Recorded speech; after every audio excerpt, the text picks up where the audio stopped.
two, two,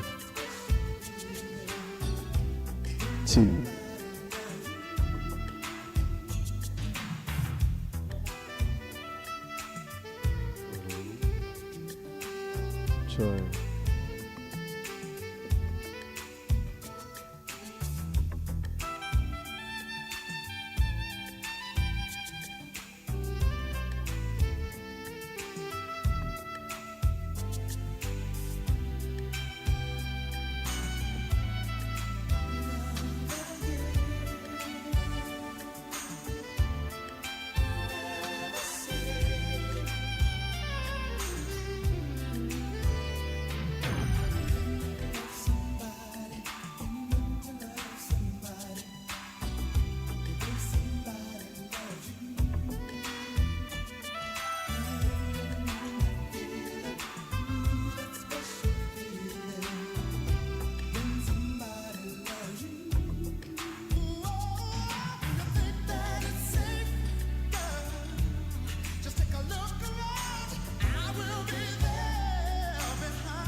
Two.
Africa's leading discourse lounge, forum cafe, and symposium. The Debate House is a premier destination for vibrant debate and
Good afternoon, good afternoon, good afternoon.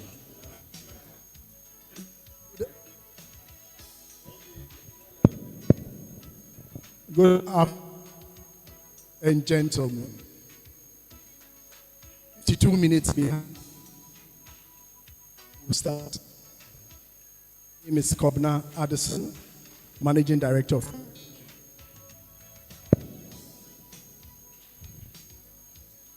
My name is Kobna Addison, Managing Director of Quality Insurance. I'm sure many of you know why we are here today.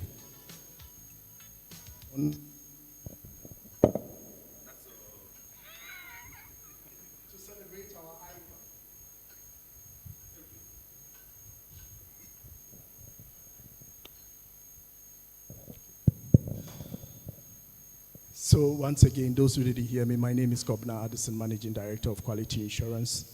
I'm sure all of you know why we are here today. And thank you for agreeing to wear the t-shirt. I decided not to wear one because you guys are the important people. And I'm hosting. So I needed to wear my working gear.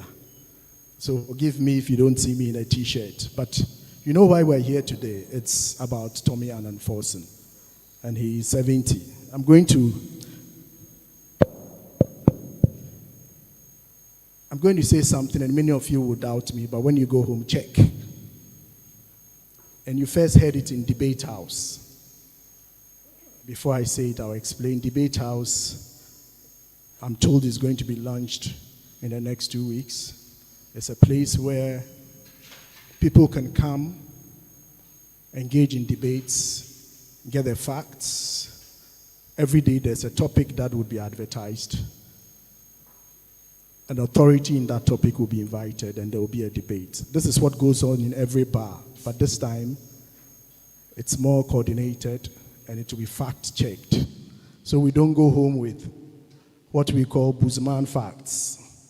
So this is, but you know they say God gave us 70 years. Is it 2 scores and 10? But factually, that's not true. Somewhere in Genesis, God gave us 125 years. And this is a fact. I'm not going to tell you where in Genesis, but you now can Google. You can Google and you know that. So what that means is that, Uncle Tommy, how many more years? 55 more years. So 70 will be here, 80 will be here, and I mean all of us will be here. 90 will be here. Uncle David, why are you looking at me? Which of the years do you want to stop coming? Well, if we are all in good health, that's a good idea. If we are all in good health, that's a good idea. But anyway, we are celebrating the golden age icon, Tommy Annan Forson. Take a minute to explain what Golden Age is. So Golden Age is a flagship insurance product by Quality Insurance. It's for baby boomers and above. What Golden Age does is it guarantees you a courtesy car at the time of a claim. It facilitates home medical laboratory services, automatic renewals of policy, and 24 hours on-call service. And Uncle Tommy is our icon. And that's why we intended to celebrate 70 years. And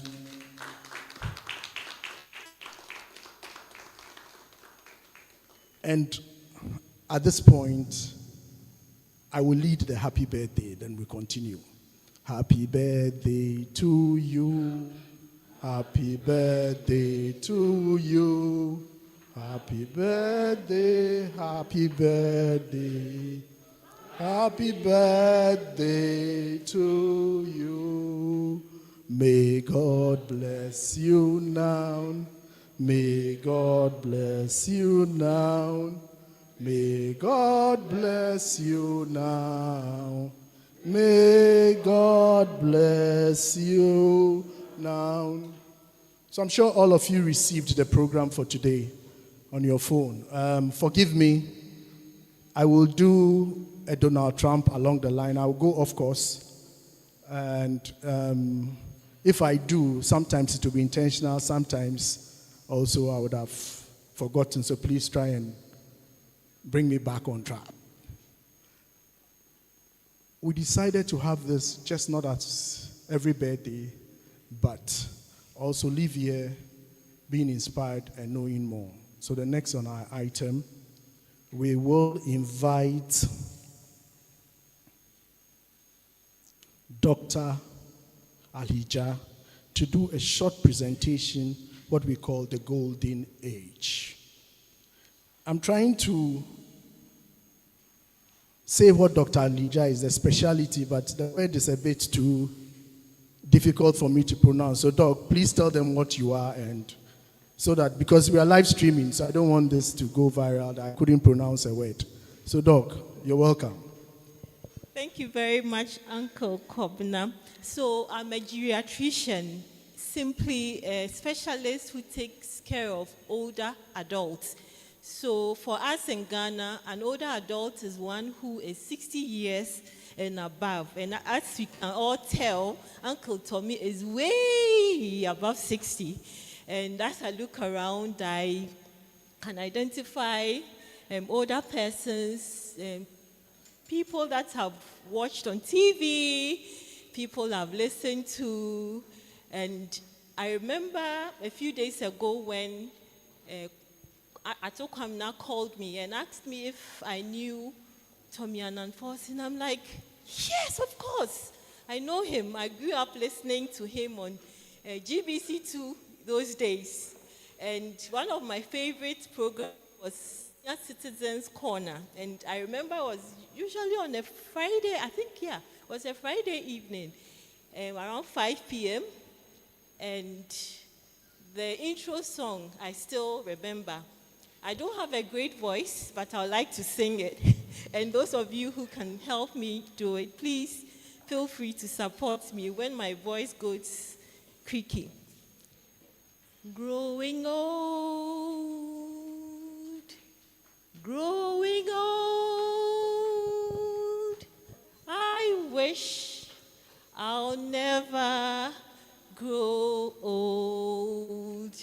And I remember getting so inspired listening to the stories of the specially selected individuals that they would bring on that program to be interviewed. And I'll be down the line, I'm who I am and where I am because I had some words of inspiration on Senior Citizens Corner. And today, as we celebrate one of those senior citizens, I want to also extend that congratulations to everyone here who has crossed the 60 mark. Congratulations if you have, because you are indeed in the golden age.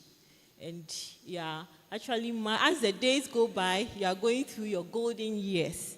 So my presentation is on the golden years. So I do have some backstage people helping me with the slides. So please, if the slides are ready, please let's get going. Yes. So basically, I'll go through a bit of introduction. I'll come up with some definitions. All right, okay.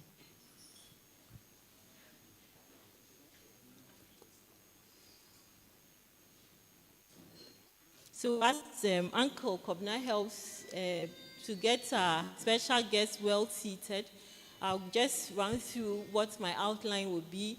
So a bit of introduction, some definitions, and then we'll look at the theories of aging. I'll touch on them because many people will ask, so why do we age and how does aging come about?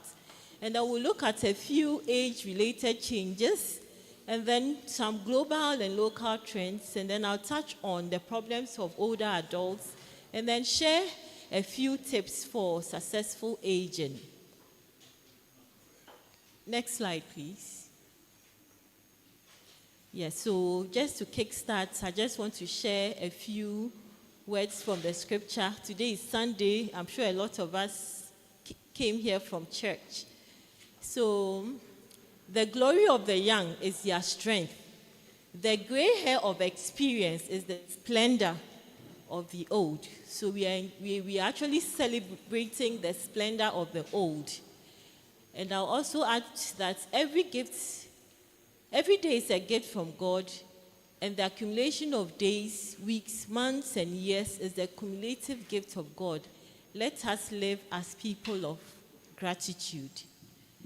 Yes, so I'm going to share some things on healthy aging. And I want to add that it is possible. So I started by saying that usually for us geriatricians, when we are identifying our patients, they are individuals who are 60 years and above, and that is the universally accepted criterion for the cutoff age for one who is considered an older adult. In other parts of the world, it's usually around 65 because that's when they go on retirement. But for most developing countries like Ghana, it is age 60. And it's usually common to just group everyone who is above age 60 together with those who are 85 plus as, oh, they are just older adults. But we do have some subcategories when we are looking at older individuals. So for those who are between the ages of 60 and 74, we are identified as a young old. So Uncle Tommy is a young old. Uncle David, I believe, is a young old. And I do see one of my icons here, KSM. I believe he's also a young old. But we do have the middle old who are between the ages of 75 and 85. And then we have the oldest old who are 85 and above. So then we go to the definition of aging. Aging is basically a process that converts young adults, most of them very healthy and in no need of assistance from physicians, into older adults who are deteriorating physiologically, and they develop increased risks of illness and death. Yes, so anyone who is young, as the days go by, the months go by, the years go by, you get transformed into an older adult. And we all go through that, whether we like it or not. And so now I want to zero in on what healthy aging is all about, because I believe that even though many of us, some of us here have crossed age 60. We want to be able to continue to enjoy our lives, and we want to be aging in a healthy way. So healthy aging is the continuous process of optimizing opportunities to maintain and improve physical and mental health, independence, and the quality of life throughout life's course. So you don't want to get to the point where even when you are lying in bed and you need to turn around, you would have to have someone help you do it. Or if you need to use the bathroom, you need to have someone help you walk to the bathroom. We want to be able to do these things by ourselves and maintain a certain level of independence. And I believe that is what we should all be aiming at. And there are three things that contribute to ensuring that we are aging in a successful way, or we are aging in a healthy way. Three pillars, or I call it the threefold cord. And they actually interplay with each other. And right at the middle of it, where all these intersect, is where successful aging lies. So we are talking about avoiding disease and disability. We are talking about maintaining a high cognitive function and physical function. And we are also talking about engaging with life. And I believe that's why we are here. We are engaging with one another and celebrating Uncle Tommy. And as we are here, we are networking, and it's really good for us. Next slide, please. And for us as geriatricians, we always aim at ensuring that our clients or our patients are able to do things for themselves. Remember, I talked about independence. So we are happy when our older adults, those who are 60 years and above, are able to eat, take a bath, and dress up, use the washroom as and when they want to, and are able to transfer from their beds to their chairs and are able to control their urinary system, and as well as the other side, the number 2. You know what I mean, right? The number 1 and number 2. Continence, they should be able to control their bowels and also be able to control their urinary system. And that is what we want. That's the basic thing. But we are super excited when they're able to do what we call the instrumental activities of daily living. And that is when they're able to do things around the house, do their gardening, prepare their meals, take medications when they need to by themselves, and be able to manage their own money. When it's time to sign a check, they can sign the check and go to the bank by themselves. And if it's time to go shopping, they can just go and decide to take a stroll at the Accra Mall to do some shopping, and also be able to use the telephone. I do have a 97-year-old lady who happens to be one of my patients, and she has a smartphone. And one time, she really surprised me by doing a video call on WhatsApp. I was like, wow. Yes, and that makes us very happy. And the next thing we even want to see more of is when they continue to engage in executive function. And I can confidently say that all our older adults who are here, those 60 years and above, are involved in some form of executive function. They are able to solve problems, they have cognitive flexibility, and they are able to control their behavior.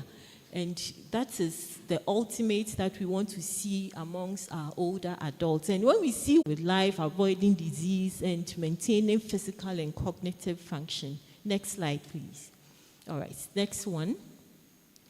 Yes, but for us, the ladies, and maybe some of the men, there are lots of things that we try to use for our skin and all that.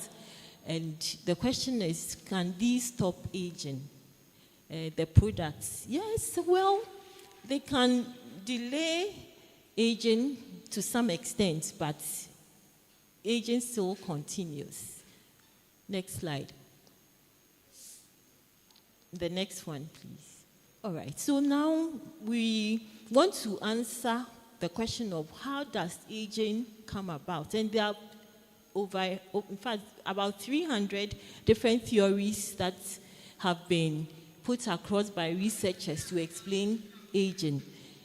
Some of them have to do with free radicals. It's believed that they are byproducts of what we call oxygenation, the use of oxygen and the chemicals or the compounds that come about as a result of the breakdown of oxygen, and then these free radicals tend to affect the cells or the building blocks of the human body. We also have the theory of error and somatic mutation. Maybe we should skip through these so I don't bore you. Please, the next slide. Yes, there's the wear and tear theory, there's the pacemaker theory, there's the immunologic theory that explains aging. However, it's been found that every single one of those theories that have been propounded do have some limitations, and none of them is able to fully explain aging. And that brings into the discussion some other factors that tend to quicken or make aging, go faster than it should normally occur. And so things like lack of exercise, smoking, excessive consumption of alcohol, poor diet, and obesity have been identified as lifestyle factors that quicken or that make aging go faster than it should. Next slide, please. All right. And with all the things that have been talked about in terms of the theories that explain aging, we've also identified some age-related changes. And these things, whether you like it or not, they would happen within the body. So there are changes that come along with our excretory system that affects the kidney. So as we grow older, our kidney function declines. Respiratory problems, GI problems, Usually that manifests in the form of constipation. So I'm sure some of our older persons here might have one complaint or the other about having episodes of constipation. There are also changes that occur within the endocrine system, and these have to do with the hormones. The hormones like insulin, that's when its function declines, brings about diabetes. And then for our women, when our female hormones, estrogen levels go down, we tend to have weak bones, and we end up having fractures. We end up having increased incidence of cancers as well because of the changes going on in our hormonal system. Next slide, please. Yes, there are also changes that occur within our system that has to do with the production of blood and the blood cells. And then we have neurological problems that are very common, that affects our cognitive function. So many of us may know older persons who have memory problems. They have dementia because their brain cells are not functioning at the optimum. So we do have changes with our special senses as well. There are changes with our musculoskeletal system. So that's when we tend to have a lot of joint problems, knee problems. And you hear the old lady saying, "Ma, arthritis, nabo." Yeah, so problems with the joints. Next slide. So the world is aging, and Ghana is not left out. And it's estimated that by the year 2050, about 8% of older persons will be living in low and middle income countries like Ghana. And globally, life expectancy is about 72.6 years. And these changes are taking place in Ghana as well. Next slide. Next slide. Next slide. So this is just a picture of the oldest living person individual. Yes, and I'm hoping that some of us will be able to beat her record. She is 116 years old. All right. So, well, in Ghana, life expectancy as at 2021 is 64 years. So on the average, an individual who is born in Ghana would be able to live that long. But the good news is it's about one of the highest in Africa. We are better than our cousins in Nigeria and other West African countries. And so we are growing.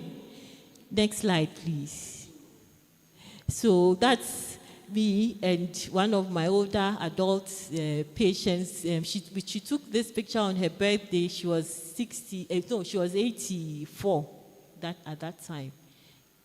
So, well, as we can all attest to, as we grow older, with all the life, the age-related changes going around and all that, there are some medical conditions that we tend to suffer from. And in Ghana, this research was done in 2013. And the most common health problem amongst our older adults are hypertension. We have problems with arthritis. We have issues with diabetes, asthma, and then some mental health challenges as well. Depression is quite common amongst our older adults. And then cataracts. These are problems with our vision. Please go on, next slide. So the health problems that affect our older adults are grouped into three main areas. So we do have health problems related to the aging process itself, and then lifestyle conditions that bring about medical illnesses such as diabetes and hypertension. And then we do have psychosocial problems that has to do with mental health, and they are quite prominent amongst our older adults. Next slide, please. So, yes, so these are the chronic medical conditions, degenerative changes of the heart and blood vessels. We have problems with cancer, accidents because of the weakness and problems with mobility, etc. Next slide, please. Yes, the psychosocial problems, mental health changes. We do have problems with sexual adjustment. We do have emotional disorders amongst our older adults. And usually it's because at that stage, some tend to lose loved ones, they pass on. And then for some of them, they have problems with neglect because now things are changing. In the past, when we would say that Masho Amma usie fifi, also Emma misi no, somehow this generation doesn't quite value that, and some individuals feel comfortable neglecting their older adult, their parents, because they are busy out there working and making money. So neglect is very common amongst our older adults, and some of them tend to be abused. And for those who have dementia and have cognitive problems and are dependent on other people, for those who receive care and for the caregivers who don't understand what the older person is going through, the fact that they might forget even what they ate for breakfast and they'll tell you they haven't eaten. People don't know that, so they tend to get angry and upset with them. Some actually hit and, hurt them. Some older adults will come to the hospital with scars from being beaten because a caregiver does not understand what's going on with them. Next slide, please. So a few tips to help us enjoy our golden years. Nutrition is very key. Eating the right amount of food in the right proportion and the right kind. So we want to make sure we are having our carbohydrates, we are having our proteins, our vegetables. Very important. Next slide. Fruits, yes, from all different groups. So you can tell from all the colors, the variety. Isn't it beautiful? Yes, so you see, if you feed your body with these things, definitely your body will thank you. All right, hydration is very important. Drinking enough water, at least 8 glasses in a day to help our cells function well, the brain, the heart, all these organs, vital organs depend on water, good hydration. Next slide, please. Exercise helps us to stay physically active. And it's recommended that if we can do at least 30 minutes of one form of exercise or the other, 5 days in a week, it's going to help us. It will maintain our muscles, it will make sure our joints are flexible enough, and will bring down the pain in our joints as they degenerate. So this is just a picture of older adults gathered, having some fun and exercising. Next slide, please. Yes, so the benefits of exercise, it helps to control our blood pressure, diabetes, it tones our hearts, prevents and delays aging, and it strengthens our muscles and our bones. Next slide. And yes, it's important to maintain strong social relationships with family and friends. And that's exactly what's bringing us all together this afternoon. And then it's important to find ways of minimizing our stress. And for those of us who are Christians, prayer is very key. It's important to also have a positive attitude to life and thinking positive. And as much as possible, doing what we can by ourselves to avoid anything that will bring us stress. And ensuring that we are sleeping enough, at least 7 to 8 hours of sleep a day. Many of us are guilty. I'm the number one culprit. I'm not able to get that number of hours of sleep in a day. And laughing. Laughing releases what we call the happy hormones. And it helps to minimize our stress. And then when we get overwhelmed, it's important to reach out to seek help from friends and from professionals as well. And then cognitive stimulation is important. As we grow older, it's important that we learn to do things like, reading more, learning a new language because sometimes when you retire, things are a bit slow. you don't know what to do with your time. But when you're engaged in some activities, some learning a craft, taking computer lessons, for those of us, the women, we can start doing some knitting for our grandbabies, knitting socks and cardigans for them. And then we can even decide to learn to play some musical instruments. It helps.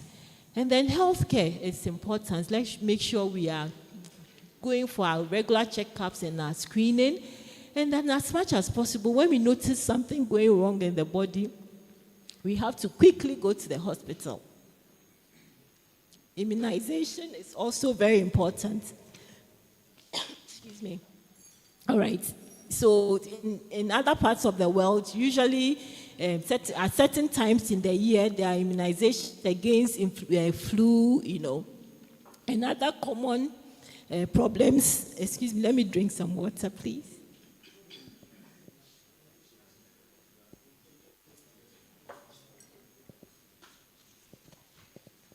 All right, next slide. Yes, so screening is important. So blood pressure screening, checking our weights and our heights to ensure that we have the right body mass index.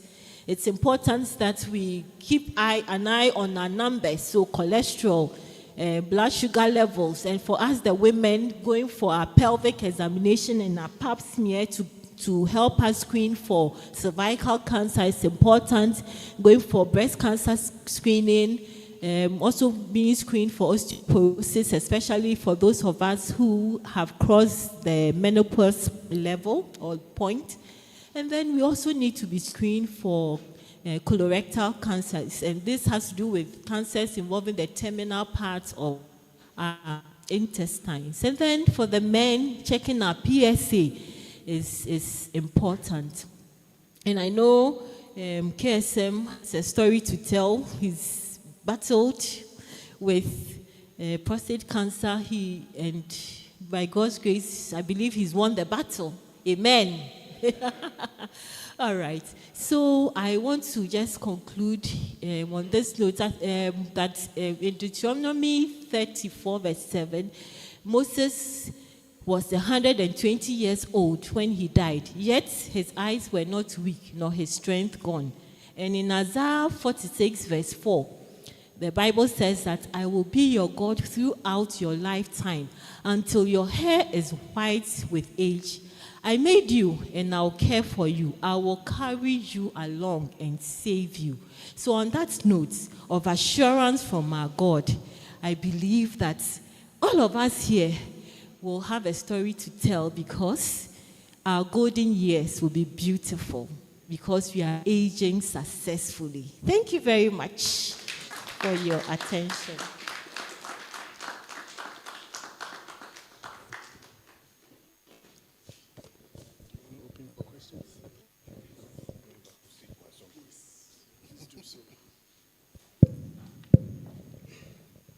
So, Doc, thank you very much. Doc went to that school that after talking, you have to ask them questions or else they won't feel comfortable. Do we know that school? It has to be Wesley Girls. So please, the floor is open. 3 questions. 3, just 3. Up. Please feel free.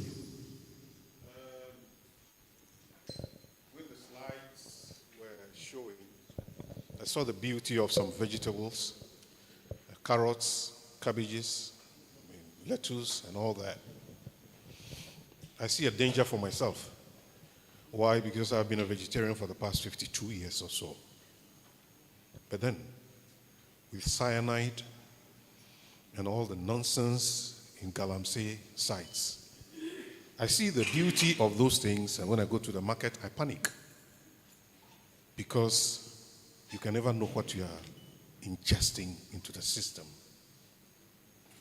The question is this: how sure can we be in trying to consume the very things that are supposed to give us life?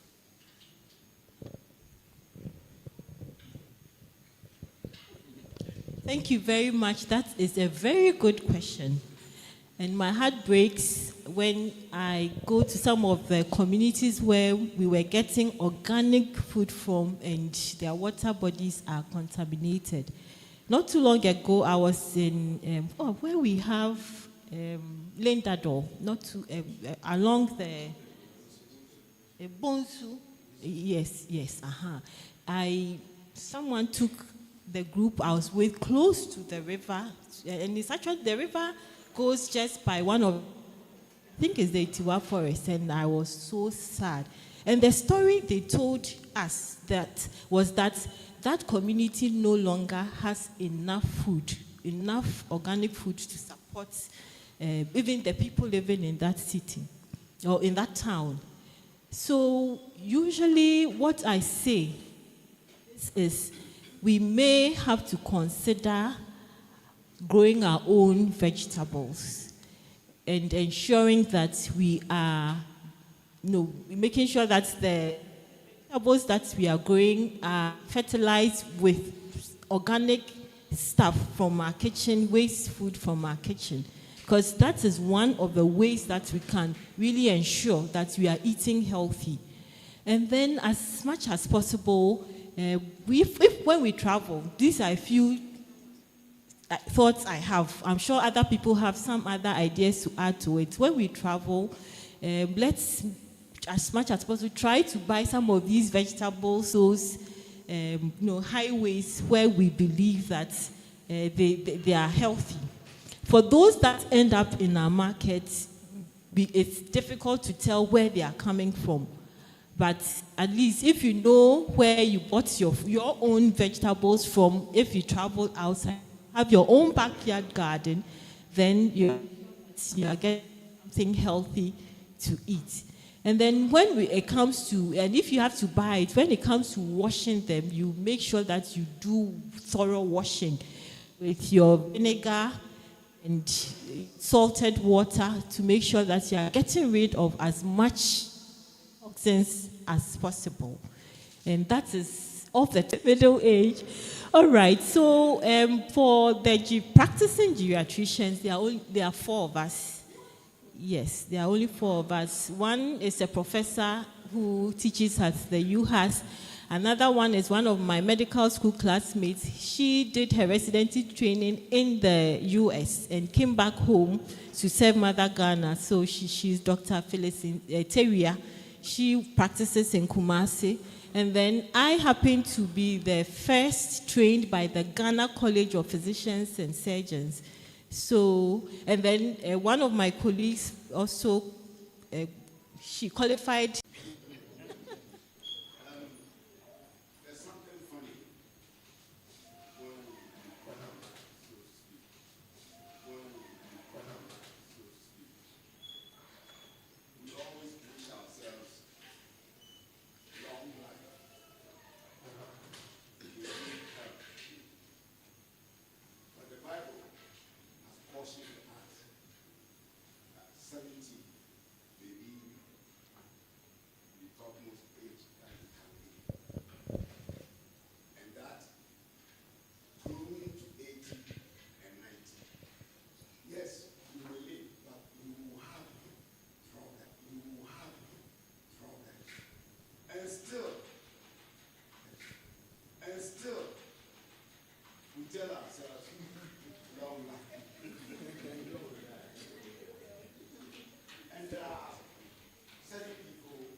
That's a great contribution. Thank you, Uncle Freddie. You never disappoint. So in summary, enjoyment.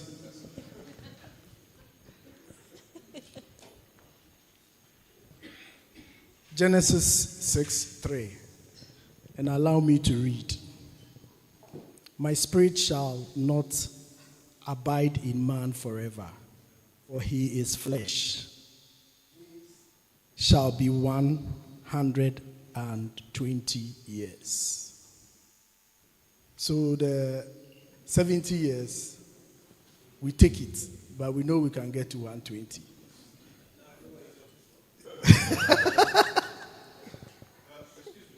Yes, sir. Don't ask me Bible matter. This is Google. I added my 5. I have a feeling that you said I shouldn't ask a Bible question. Not me. You can ask Uncle Tony. Oh, okay. I'm wondering how the years were calculated back in those days. Because when I was studying, is it esoteric science or something, it was during the period of some of these popes and during the period of the Reformation and all that we had the Gregorian calendar, then we had some other calendars. Some calendars have 13 months in a year. So I'm wondering how the years were calculated during the time of Moses. Of course, Moses could have lived in today's age of 125, with how close they were to nature back in those days. Today, we are far away from nature. So I think that age should be a condition of one's mind. I believe if we have to count our birthdays, I believe Brother Fred Amugi may be the oldest among us here. You understand that? That is why he's afraid,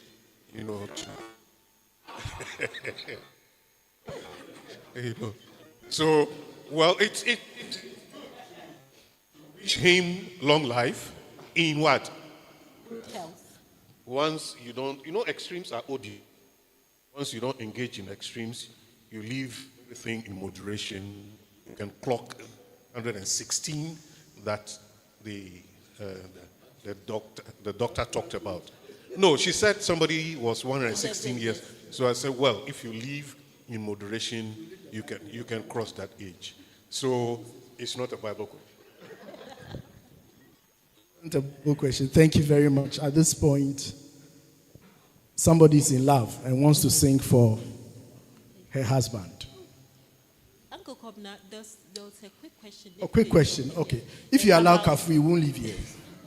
So it's very quick. Well, so the oldest people in the world, actually the country with the highest life expectancy, that I think is around 86 thereabout, is Monaco. And then there's also Japan. We have South Korea. There's Taiwan. And then in Europe, it's Italy and Italy, Switzerland. So, and then for Africa, the countries are along the Mediterranean coast. So Algeria, Tunisia, Morocco, yes. And then the islands, so in Africa, Cape Verde and then Seychelles. These countries have the highest life expectancy in Africa. And the interesting thing about these countries is the fact that most of them are along they live along the coast. Yes, and many of them are islands. So it's believed that the diet and also their location plays a role in promoting their life expectancy to go high. Thank you.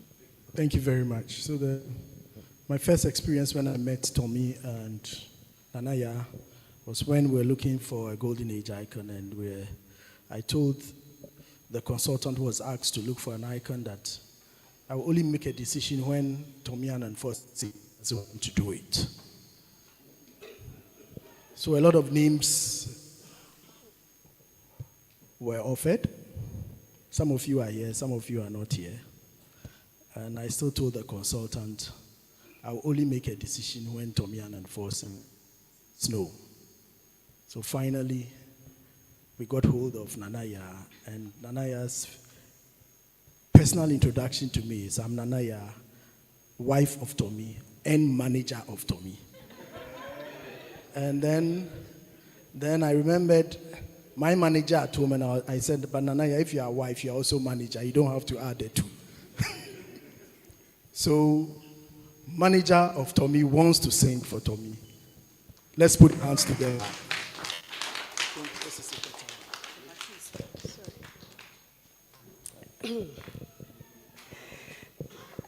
Right?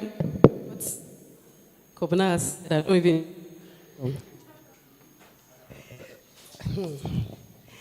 Well, good afternoon.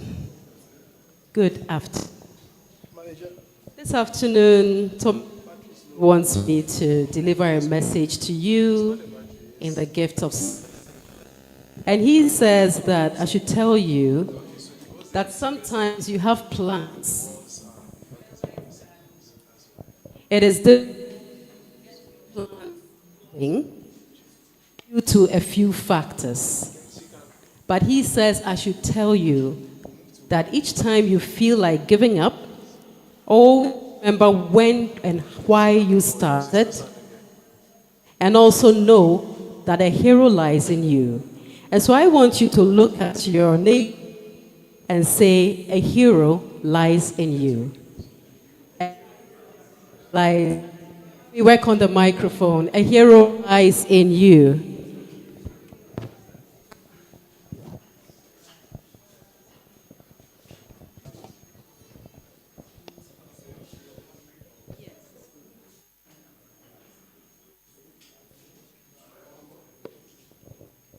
Hello, sound check. Much better. All right, let's go.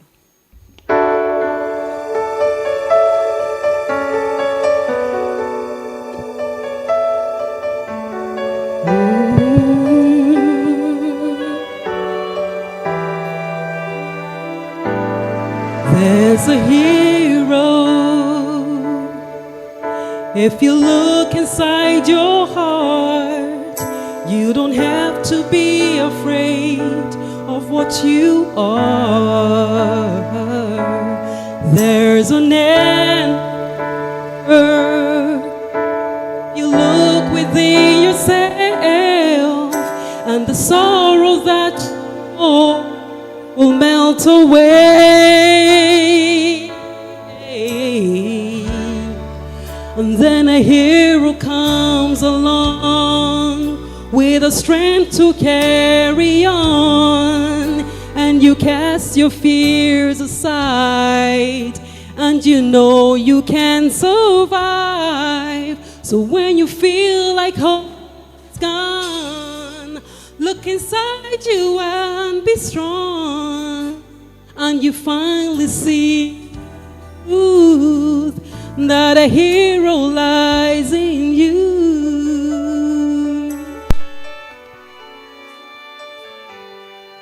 It's a long road when you face alone. No one reaches out a hand for you to hold.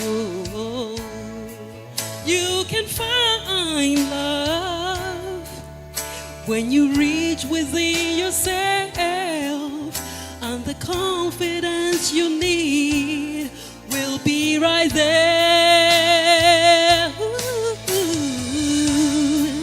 And then a hero comes along with the strength to carry on, and you cast your fears aside, and you know you can survive.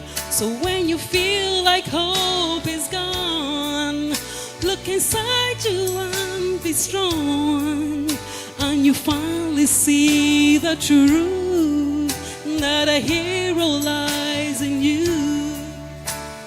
Whoa, Lord knows dreams are hard to follow, but don't let anyone tear them away.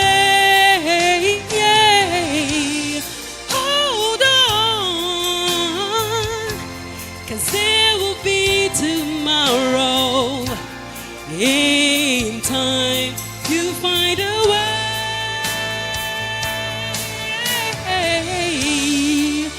Then a hero comes with the strength to carry on. And you cast your fears aside, and you know you can survive. So when you feel like hope is gone, look inside you and be strong.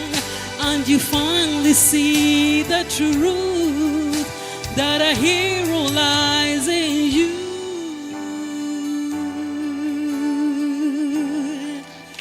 That a hero lies in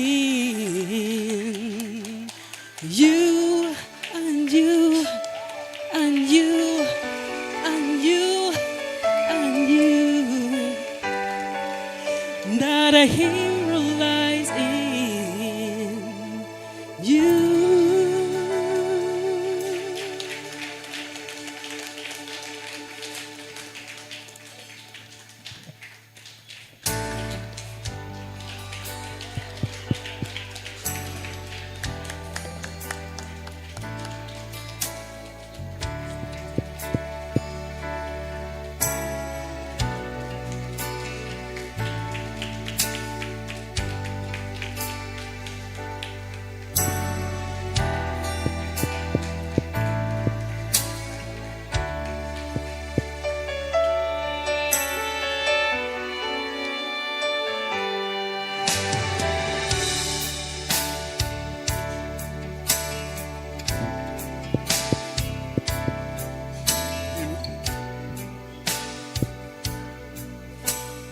Uncle Tommy,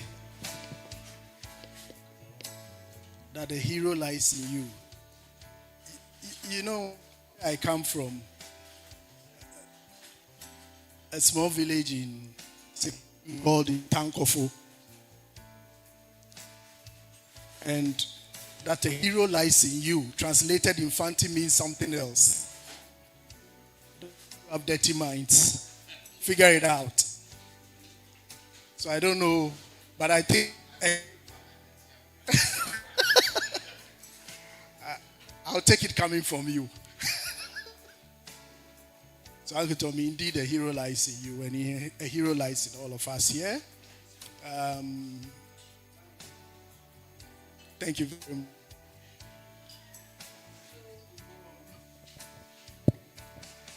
I hear there's a signal problem, so something is blocking something. You know, the technicians and these millennials, they will give excuse for everything that is not working.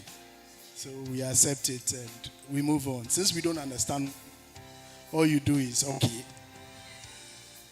But I'm told I should announce that the bar is officially open. Anything you want, whiskey, whatever, gin, whatever, Baileys, whatever. So please. We will still invite a guitarist to come along. And please, the waiters will go. I'm also... They are serving. What are you serving? Excuse me. The starters, it says it's smoked turkey. So please, that will be going around. The bar is officially open. Mr. Guitarist.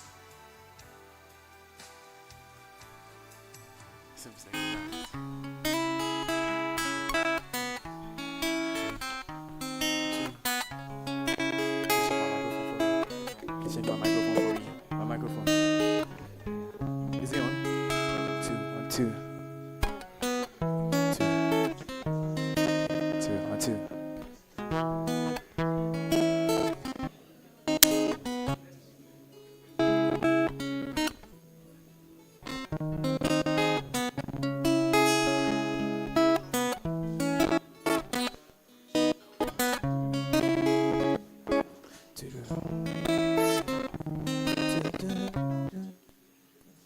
Two.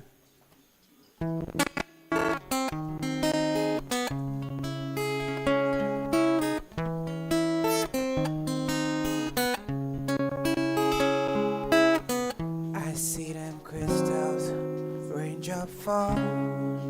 Please tell him to increase my microphone for me. Increase it a bit.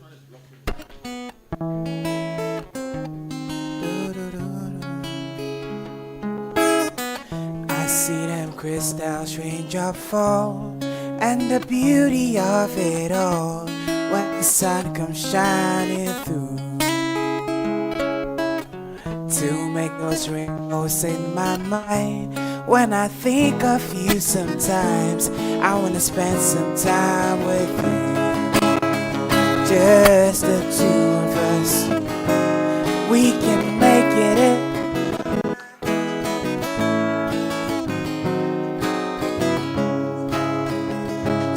Just the two. Building castles in the sky, just the two of us. Just the two of us. We can make it if we try. Just the two of us. We can make it if we try. Just the two of us. Just the two of us. Building castles in the sky. Just the two of us.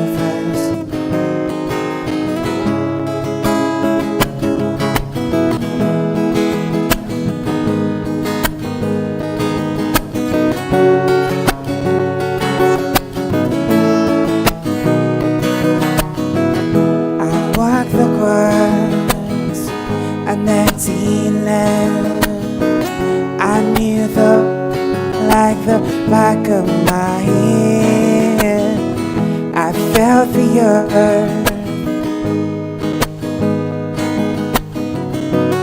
by the river, and it made me complete. Oh, simple things, where have you gone? I'm getting old and I need something to rely on. So tell me when you're gonna let me in. I'm getting old and I need someone in. I came across a falling tree. I felt the branches of it looking at me. Is this the place we used to love? Is this the place that I've been dreaming about? Oh, simple things, where have you gone? I'm getting old and I need something to rely on. So tell me when you're gonna let me in. I'm getting old and I need somewhere to begin. A falling tree, I felt the branches of it looking at me. Is this the place we used to love? Is this the place that I've been dreaming about? Oh, simple things. My microphone when they come. I'm getting old and I need somewhere to begin. So tell me when you're gonna let me in. I'm getting old and I need somewhere to be. If you have a minute, why don't we go talk about it somewhere only we know? This could be the end of. My microphone they on. Sorry. My signal go off. 2, 1, 2, 2. Like a car, a falling tree. The microphone they come. This one they come. 2, 2, 2, 2, 2, 1, 2. 2, 1, 2. 2, 1, 2. Sound check, 1, 2. Sound check, 1, 2. Sound check. It's coming over, but it's 2, 2, 1, 2. 1, 2, 1, 2. It calm, but it sound. Too much echo. The effect. 1, 2. You make I just use this one. Make it 2. 1, 2. 1, 2. 1, 2. Too much gain. You make I use this one. Okay. 2. Sound check. 1, 2.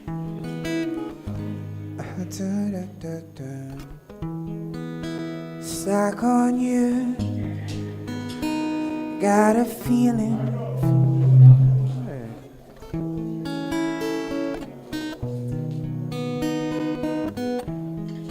Stuck on you. Got a feeling down deep in my soul that I just can't lose. Guess I'm on my way.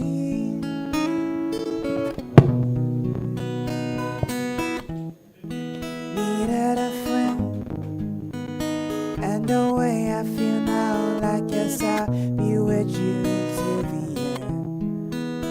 Guess I'm on my way. Mighty glad you stayed.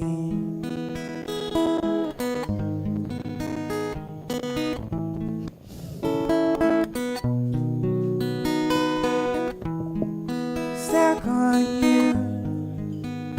Been a fool for too long. I guess it's time for me to come on home. Guess I'm on my way.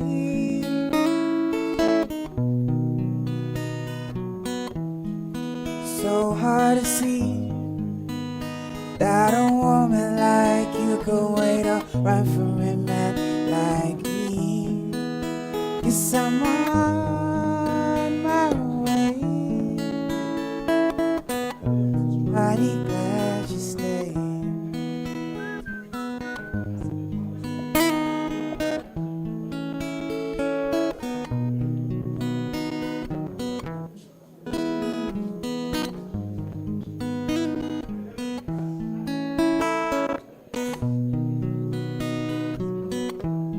I'm stuck on you. Been a fool for too long. I guess it's time for me to come on home. Guess I'm on my way.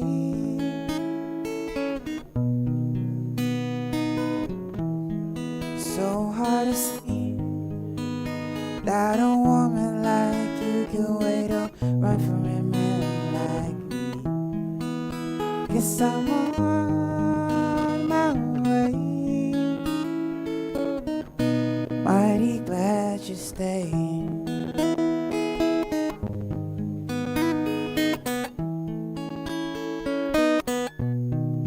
Glad you stayed.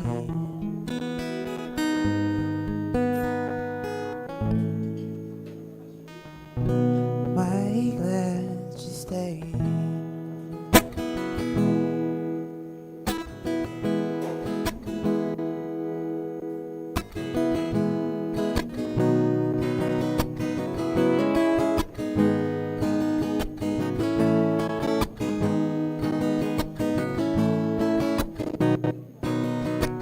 Here's to the ones that we've got. Here's to the wish you were here, but you're not. Cause the drinks bring back all the memories of everything we've been through. Toast to the ones here today. Wish you were here, but you're not. Cause the drinks bring back all the memories. And the memories bring back you. There's a time that I remember when I did not have no belief, when I believed in forever and everything, and now my heart feel it. But you say your name, but I can't reach out to call you, but I know we won't one day. Yeah. Had sometimes, everybody had someday. Yeah. Everything gon' be alright. We all raise a glass and say, hey, here's to the ones that we've got. Here's to the wish you were here, but you're not. Cause the drinks bring back all the memories of everything we've been through. Toast to the ones here today. Toast to the ones still away. Cause the drinks bring back all the memories. And the memories bring back you. Do do do do do do do do do do do do. Memories bring back you.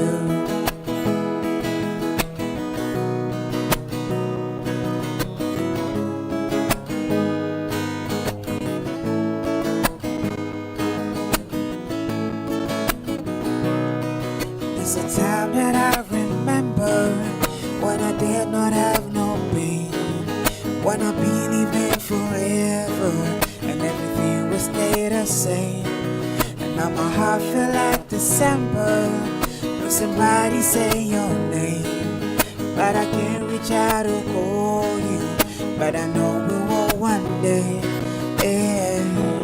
Everybody had some times, everybody had some day. Yeah. Everything gon' be alright. We always a glass and say, here's to the ones that we've got. Here's to the wish you were here, but you're not. Cause the drinks bring back all the memories of everything we've been through. Toast to the ones here today. Toast to the wish you were here, but you're not. Cause the memories bring back you. Do do do do do do. Memories bring back you.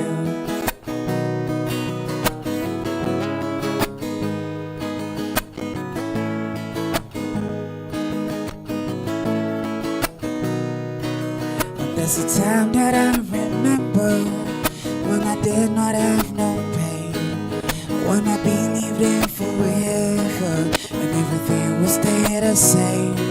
And now my heart feel like December when somebody say your name, but I can't reach out to call you, but I know we will one day. Yeah. Everybody had some times, everybody had some day.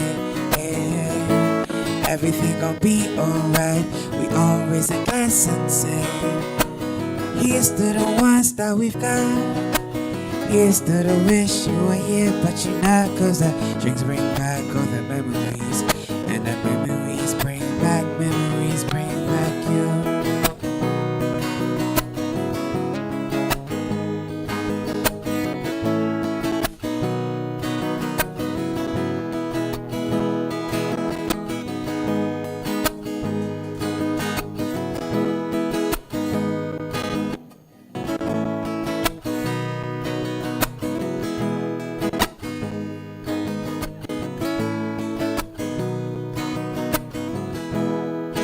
When your legs don't work like they used to before,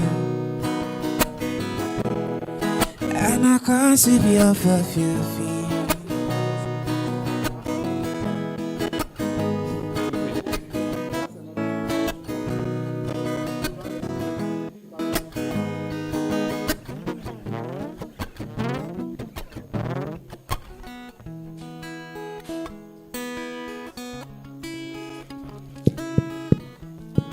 Ladies and gentlemen, let's put our hands together for the guitarist.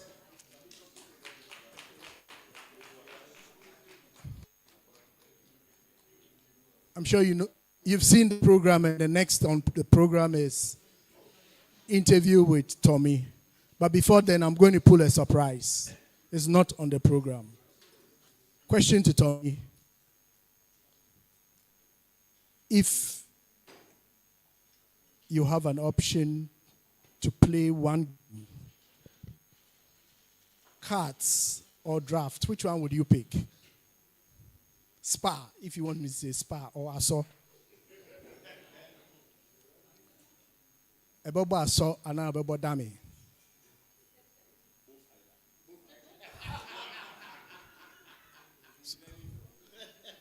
So which one first? I'm going to invite someone to play with him. But remember that host to win. So whoever comes should look sharp. Host and win. So first volunteer on Aso.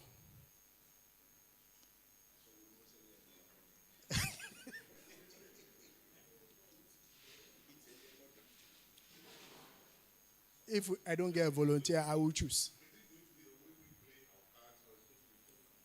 No, the way we play our cards.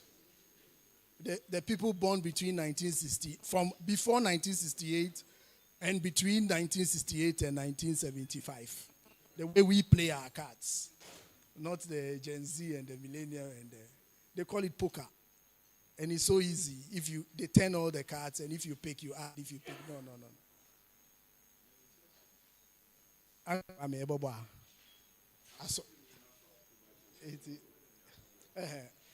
You have 2 games. There's the draft number.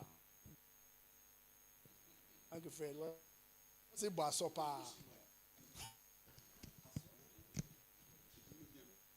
Is it bida? It's one on young Tommy Bobo. You're petty with that. No, a bad boy.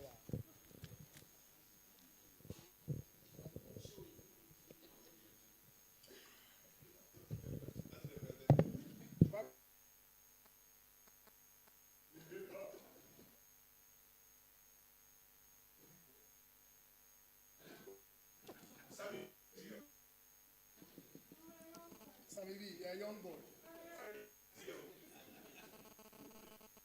Which one's the other? It's not the millennial one we are coming to.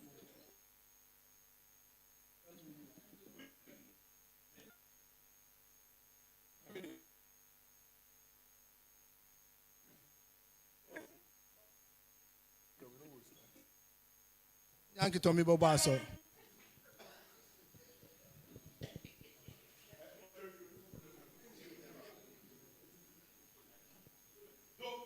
Uncle Tommy, choose one.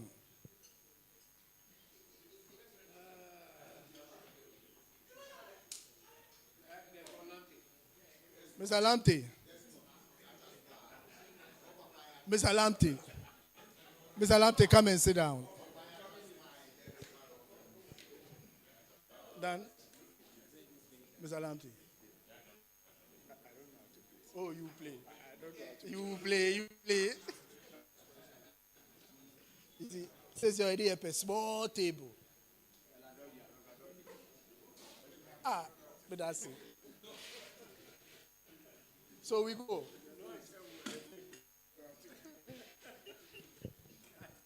So best of 5.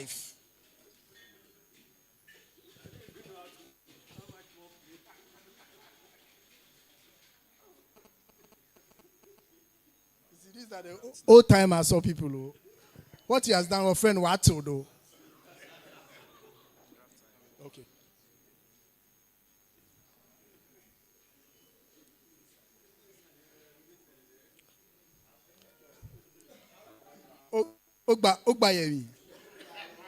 Ogbayemi. Sammy B says doesn't know how to play, but he knows Ogba. What is Ogba?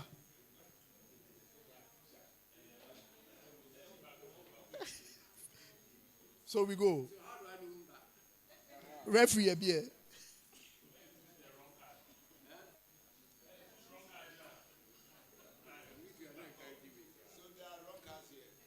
No. So now Mr. Lamptey has asked the question. Thank you so much to answer it. He has answered it and he has asked Mr. Lamptey one more question.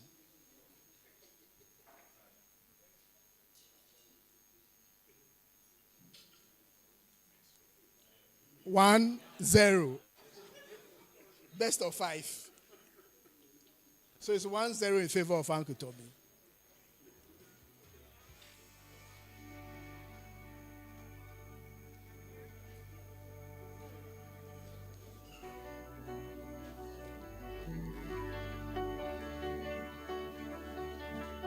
Best of 5. You can bet.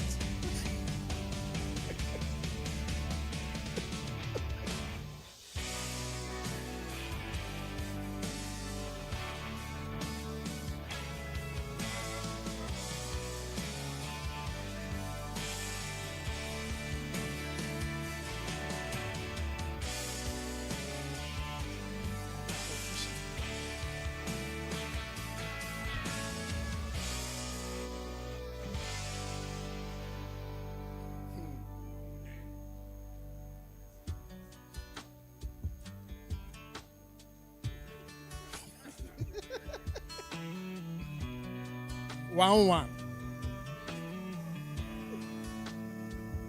See you.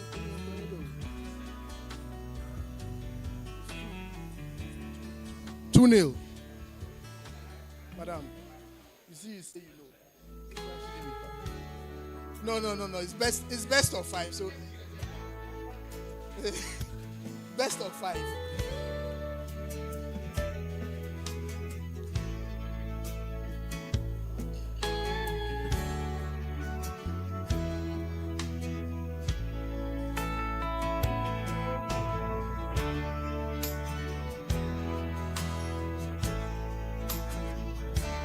The bar is open, please. Everything is there. So please make your order. The bar is open.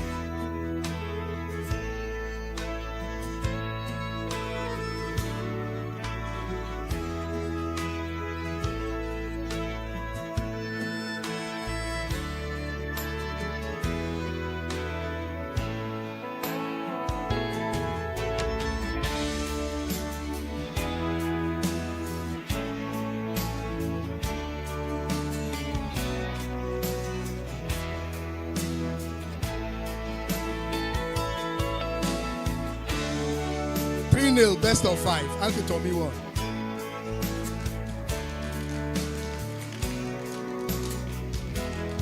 So next on the program, we have a one-on-one talk with Uncle Tommy. Kwame, it's on you. One talk with Uncle. Okay. So he is host them.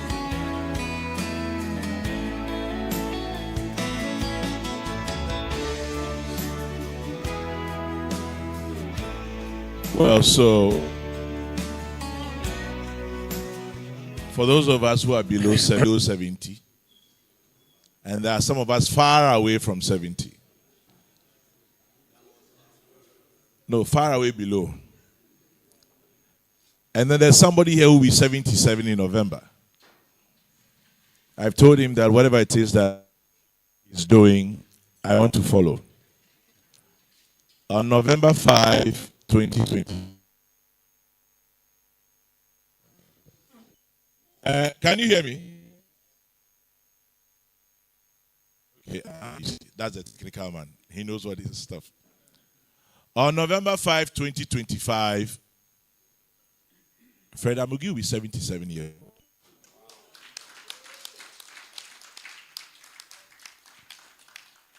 And I told him, look, it looks like you stopped growing from around 62. Hasn't he looked the same throughout? I don't know where he made it.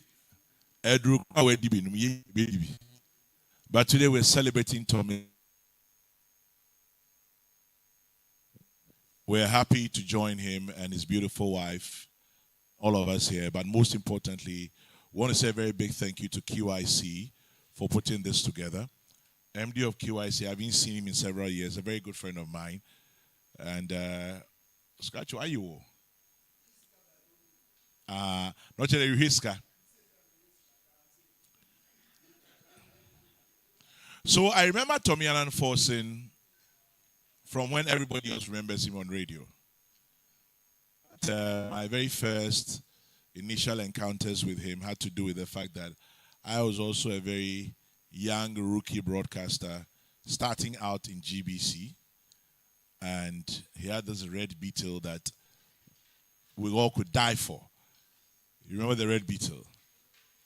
And for those of us who know Tommy a bit, Tommy and his cars, he'll clean the car as if he's going to a shower with the car. Just would dry no dry car. And all of us were crazy about it. But you know, that time, Tommy was such a huge figure. And I was what, 24, 5? And Charlie, For those of you speak Ghana, as we say, he's not my co-equal. So we look at him from afar and we're just wow. We'll go and stand in Radio 2 studios or GBC FM through the glass partition and just check him out and all of that.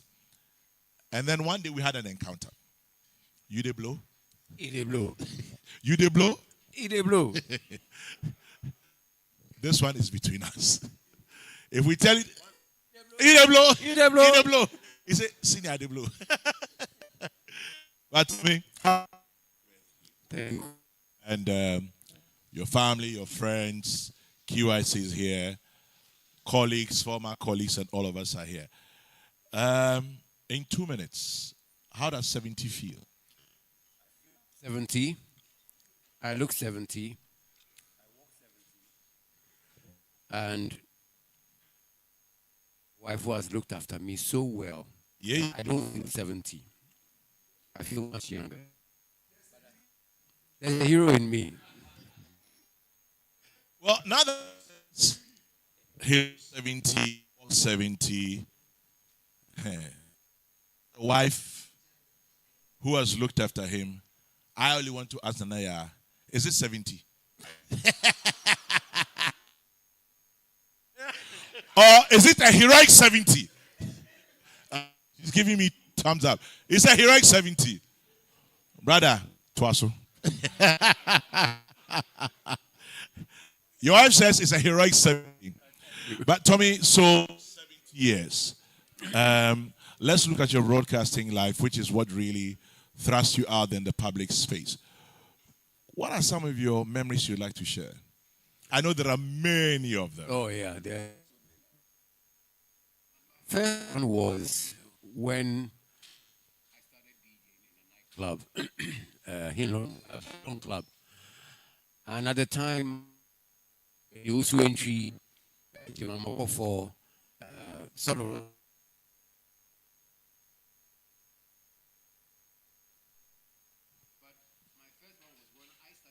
in when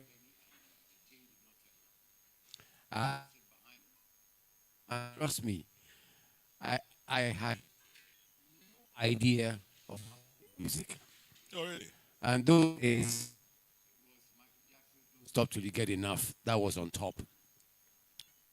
One, go to another, people come.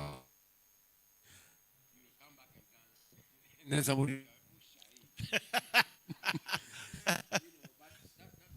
My fondest memories, and then the first I got behind the console when Jim introduced radio, and he got in because he had not asked permission to put me on air. Mm-hmm. But having said that, I know that at the time it was the only station that people were listening to. GBC at the time. Made me feel kind of scared, but at the same time skeptical.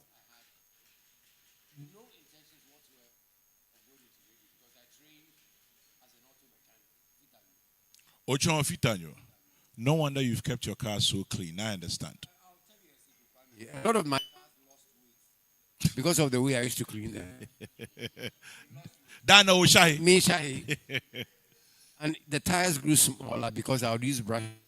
They always grew smaller. But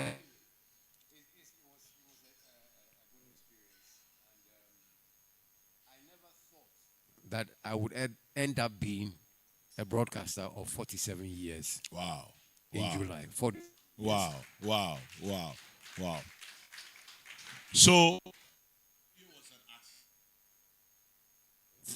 If you look at Jimmy, it was an accident according to plan. According to plan. From Twitter boy to DJ to broadcast. Exactly. And in those 47 years, others looked up to you. You were literally in of it. And any memories from that period? Any people you got in touch with that you thought you along the line? Initially, when I started radio, the policy in place in GBC. Broadcasters, people were used to, like the George Grab, the Charlie Sam, the Sodas, Amen.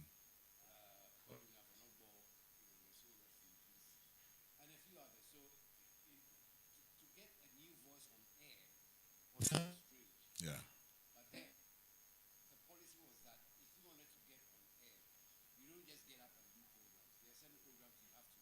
Your voice. Hated that. Yeah. And you do other. And so it kind of to accept the fact that I think broadcasting it gets you in touch. I would say that Jim gave Charlie Sam and Godwin took me their armpits and sort of like think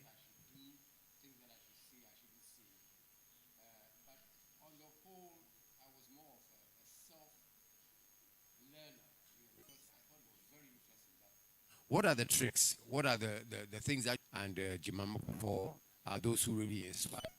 Look, we think you can do this. Go ahead. Charlie, Jim, and Godwin inspired you. Some of us also you inspired. I remember 1605, Thursday afternoon, Soul Train.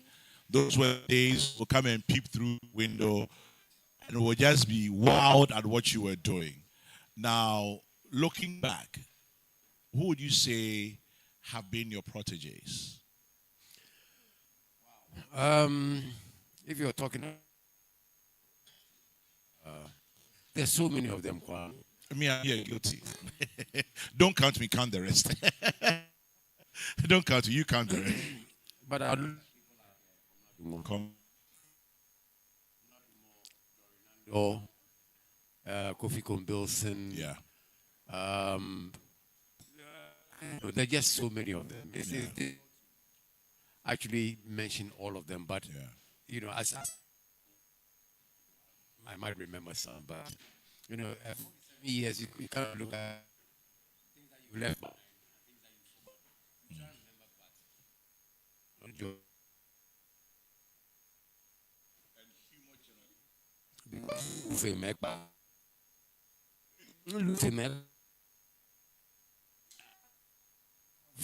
I think that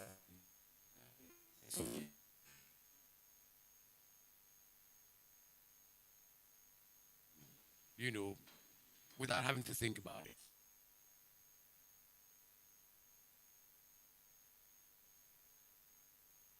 Fatal. Yeah, and music. But I would make people so. 1, 2. No, I'm.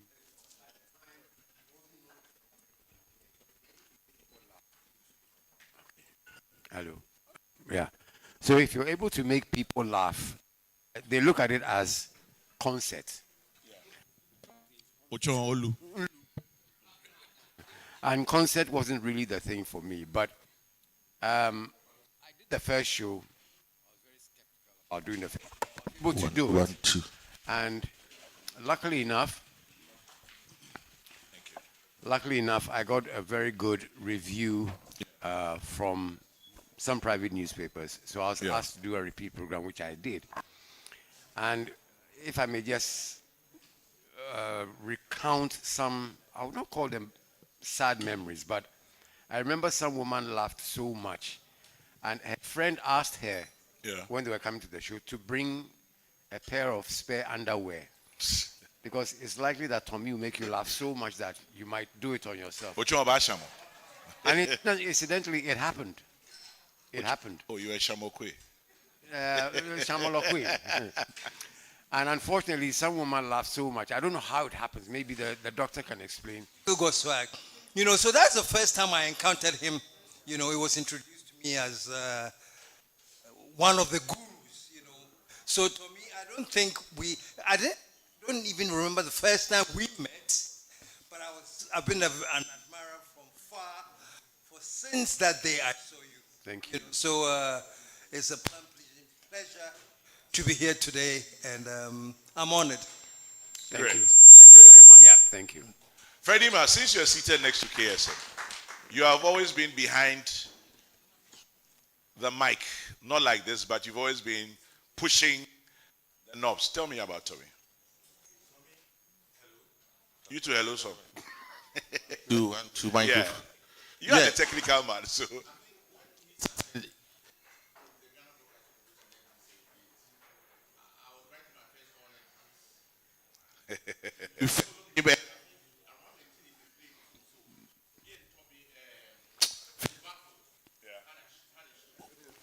The FNF show.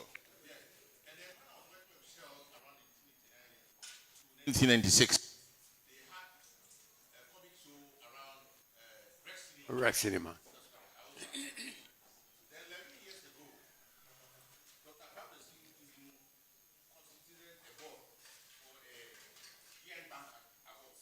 Okay.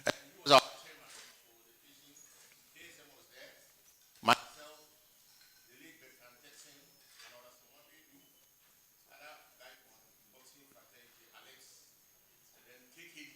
Okay. Sit and then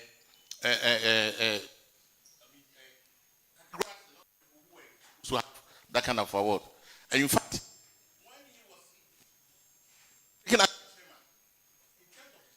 things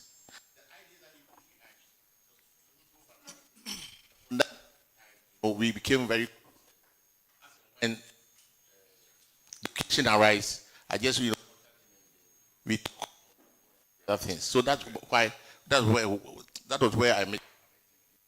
That's right. Great. Thank you, Freddie man. David, you were the same Compound.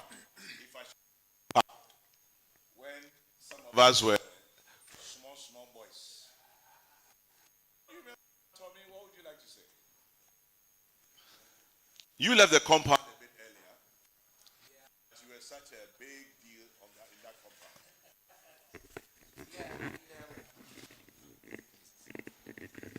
Thank you. When during the time that I knew Tommy Annan Forson, there was one station only. I want us to understand the context. When Tommy Annan Forson used to sit behind a glass and so on, I went to GBC in '86. He had already been there a while, and you knew who he was. But I'm saying it was at a time where there was them. There was nothing. That's it. There was only BC. I just want them to understand the bigger environment. That is the time during which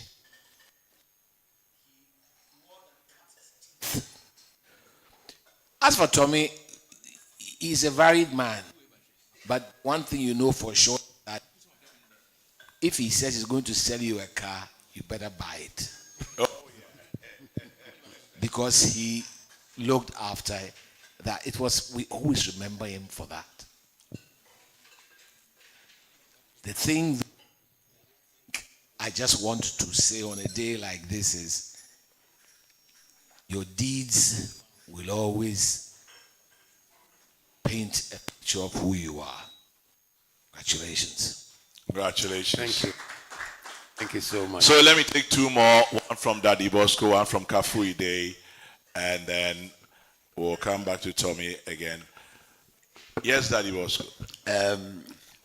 Uncle Tom, no way. Heo manye. Fane tete tomate no.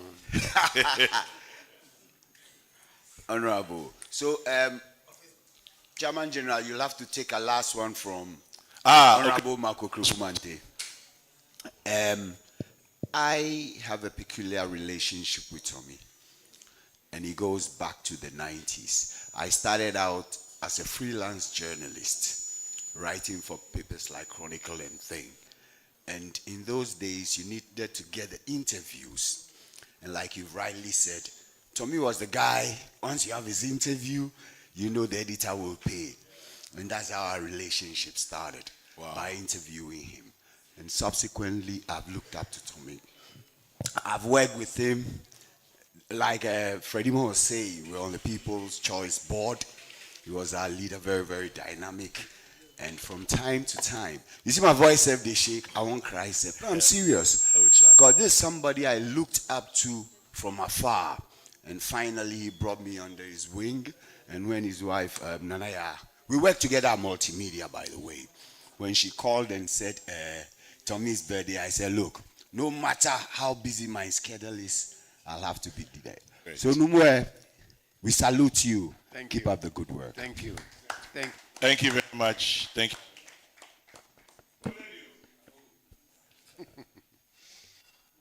I go, come on, work for me. Come on. When I was at Capital Radio, he was up. Was it all Afra? He was up there, and he actually saw what was happening on that. And I think it was the second excursion or so. There was a car that came. There were some conversations. He saw everything up there. That was a really, really insightful interview. And I wish him more strength, more health, more happiness. Congratulations, sir. Happy birthday. Thank you. Thank you so much. While Daddy Bosco was talking, Tommy, you remember that guy up there? That one? Heavy D. You remember that one? Absolutely. J-Pre2 off Took. The early Joy FM days. What would you like to say? Well, the one thing I wanted to say was that, it was that two-week suspension that made me who I am today.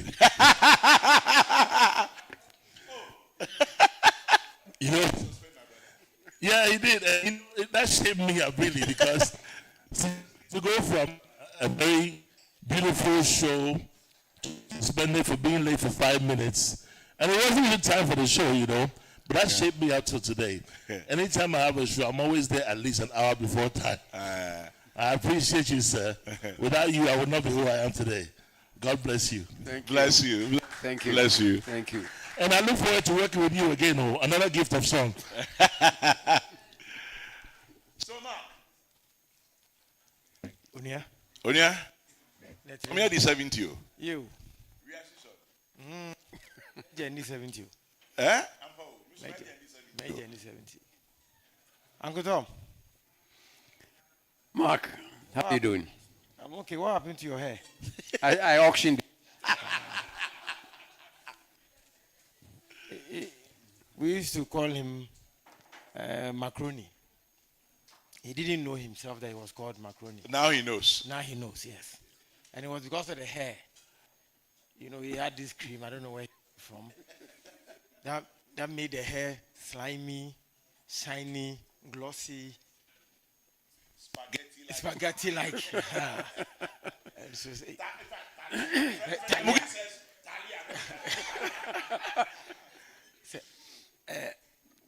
Macaroni Abao. And you better find yourself in check. Yeah. Make yourself useful. Yeah, because macaroni is in. Because I have no idea, honestly. I know.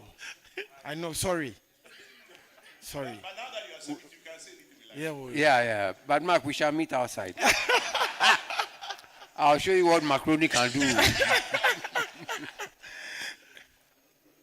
Uncle Tom, where we come from, myself and Kwame, ye can say utirinkwa. Yenumbino. We are still struggling. Even at our G's now, we go to hospital often. And so it gives us a clue about how people like you have survived. We learned a lot from you. I came from the nightclub, my bum tavern days. And then yourself, the late Dusty Wayne, Ficha Ponu, Wendy, Mamata. Who again? Yes, the veterans from GBC who took us through some training to become broadcasters. Today, we too, when we go on air, we sound like we are professionals. And people do not know that we learned from the masters. I think what you have to do for us, it is only in the arts industry that you find younger people advising experienced people, directing them how they should work. And it's because there's a gap from veterans like you who are home. Kwame Minori Kasa Dache Wonso. Dache. Yes. Because when you listen to radio today, I'm sure you all know the challenge. People who are not experienced, they've taken over because entrepreneurs are not able to pay what they are supposed to pay for the professionals. And so some kind of people have taken over. I'm very careful with my words. 5 years ago, you knew me. After minister, you must manage your language. So I'm very careful.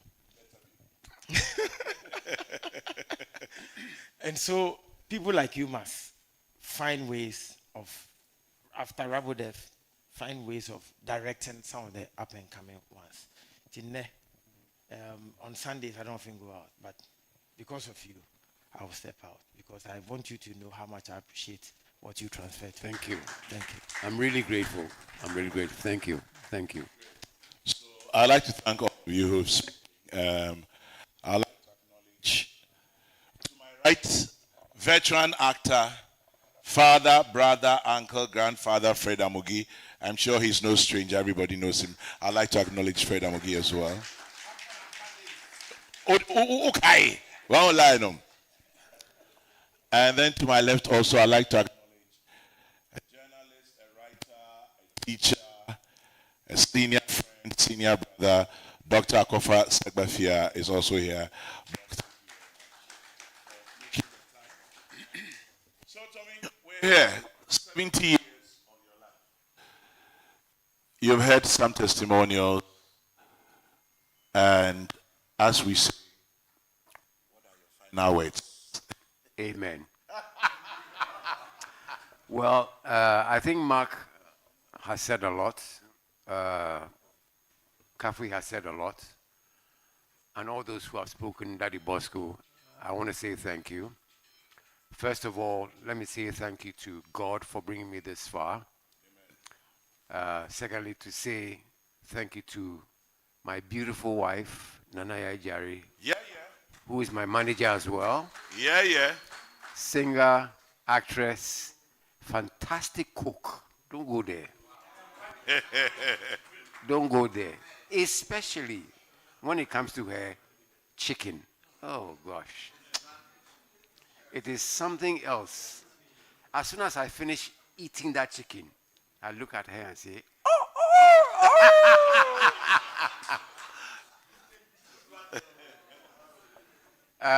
Nanaya. There he comes.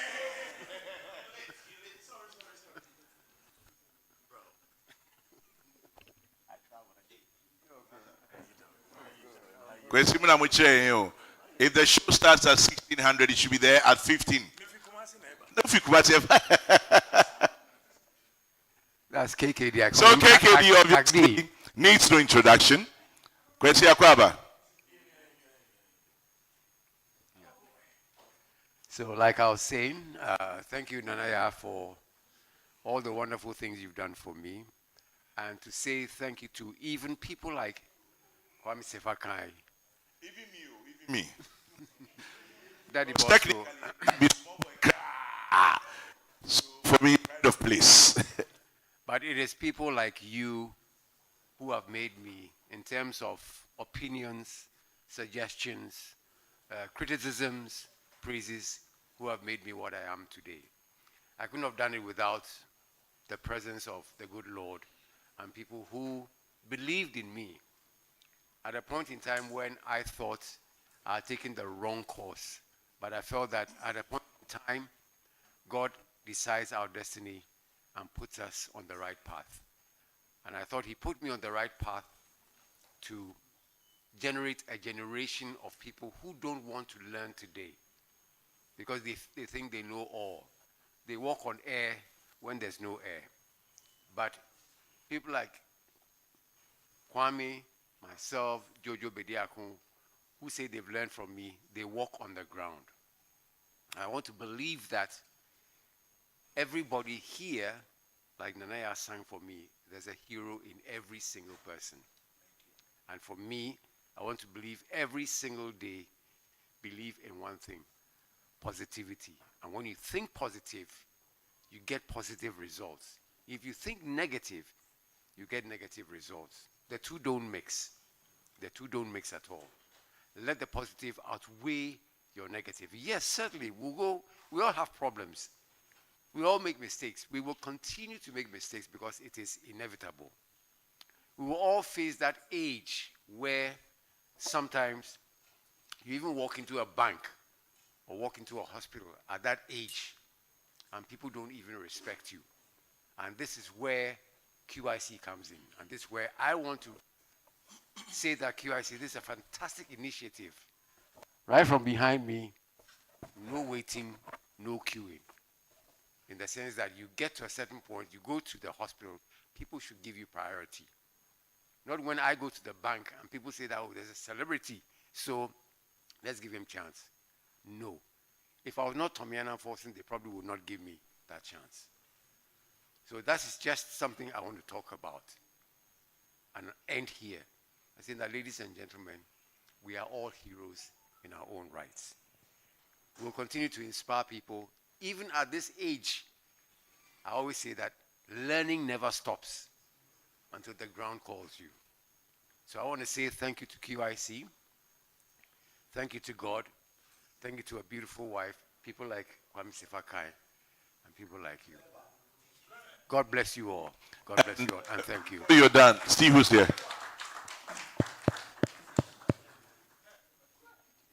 See who is here. You see, we are now getting a group of people who are going to compose a song for themselves, Hairless Whisper.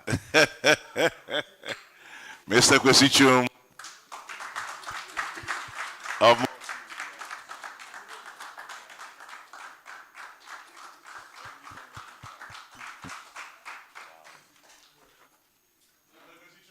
Making time. But Fred Amugi says he'd like to ask a question before I come to Yakofa.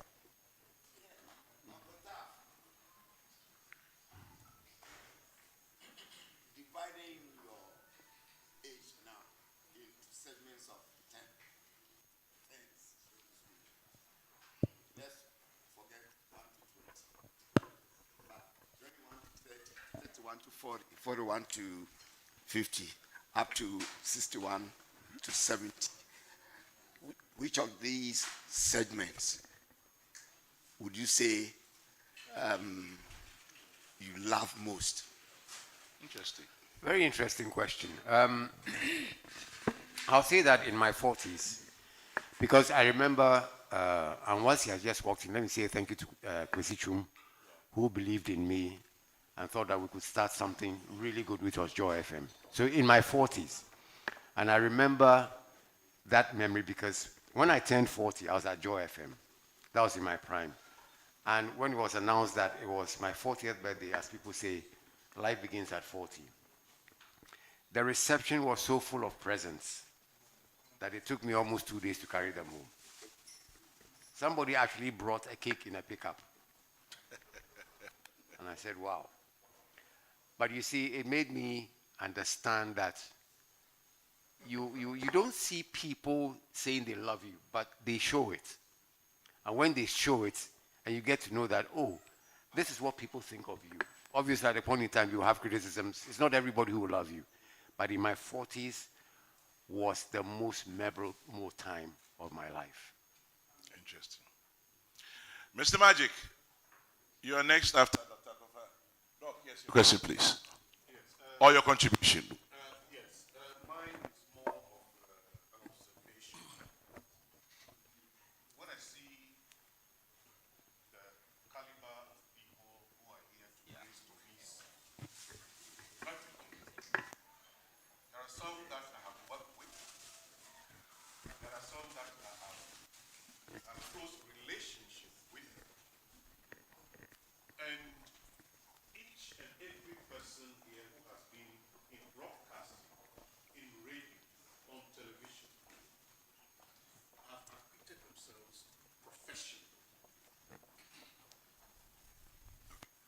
And it is my prayer that the initiative taken of QIC for this particular, for this particular event this afternoon, I would have wished that things like this are televised so that the upstarts in the industry would learn and be professionals. Today, when you look around, the only torchbearer of our generation in broadcasting is Kwame Sefakai. When he sits in the studio, he is in control of what he is doing. You don't go on his program and misbehave. But the upstarts, as I have said, they think more than some who have blazed the trail. When you talk about Tommy Annan Forson, some people say, oh, he's over the top. Give the chance to the young ones. When you watch Al Jazeera, you watch BBC, you watch CNN, there are reporters whose hair is even falling off their head, still working as journalists. But how many of us in our age bracket are still working on radio? Let us forget about GBC, because that's a state-owned organization that goes by the public service thing. When you are 60, you are a goner. But the private, some private organizations have folded up. Why? Because the businessmen who set up these media organizations do not understand the nuances of media practice. They would want to interfere in the running of their organizations, and a good number of them have folded up. I remember when I was Sky F, Mr. Kwesi Chung visited. We had a lot of discussions on how to expand, the media from radio to television and all that. I knew Mr. Kwesi Chung was taking notes before you could realize multimedia had expanded exponentially. I'm told he never interferes in the administration of multimedia. The same thing applies to Despite. I pray that all other businessmen who want to run media will take a cue and let the professionals do the business. How do we get the young ones to learn from the feet of the masters? They're all here. Sammy B is there. Abram, KKD is there. Kafwide is doing fantastically well. But the Gen Zs, they're in a world of their own, and they have their own government. So they wouldn't want to. But if we are not careful, the owners or the proprietors of these media organizations should take a cue from this. Otherwise, those young ones are going to destroy the enterprise. This is all I want to say. I appreciate it very much. Thank you, Dr. And Mr. Magic, a few. Most people don't know. When I mentioned earlier that when Tommy was at GBC, we were his followbacks. I used to be his followback too. Yeah, that time he had a program on Saturday.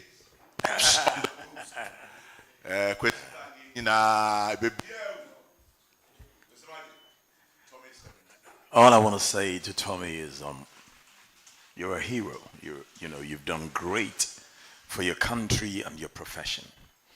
We have heroes in different hues, shades, and colors and sizes, and in broadcasting, not just in Ghana but in Africa, because back in the day, long before we had the opportunity to come on air, there were great broadcasters. Those Mike Egan, David Larby, Kwame Amamu, and we listened to them and we learned from them. And in every epoch, there was a new breed of broadcasters who changed the narrative. You did not come to imitate. Every one of you came with your personal style. I remember when I joined GBC, there were 3 people who stood taller than everybody else. Charlie Sam, Berrymore Himinkwitia, Gilbert Ankra, that's his name, and Tommy Annan-Forson. That is not to say there were not other great broadcasters, because James Amate, George Crabb, Joe Kofi, Joe Reindorf, Yawa Samoa, they were all there. But the difficulty we have in media in Ghana is, unlike sports or banking or the law, everybody in media thinks everybody is their co-equal. We need to start acknowledging the fact that in every field of endeavor, there are superstars. And Tommy is definitely one of the superstars in media in Ghana. And for that, I think he deserves a round of applause.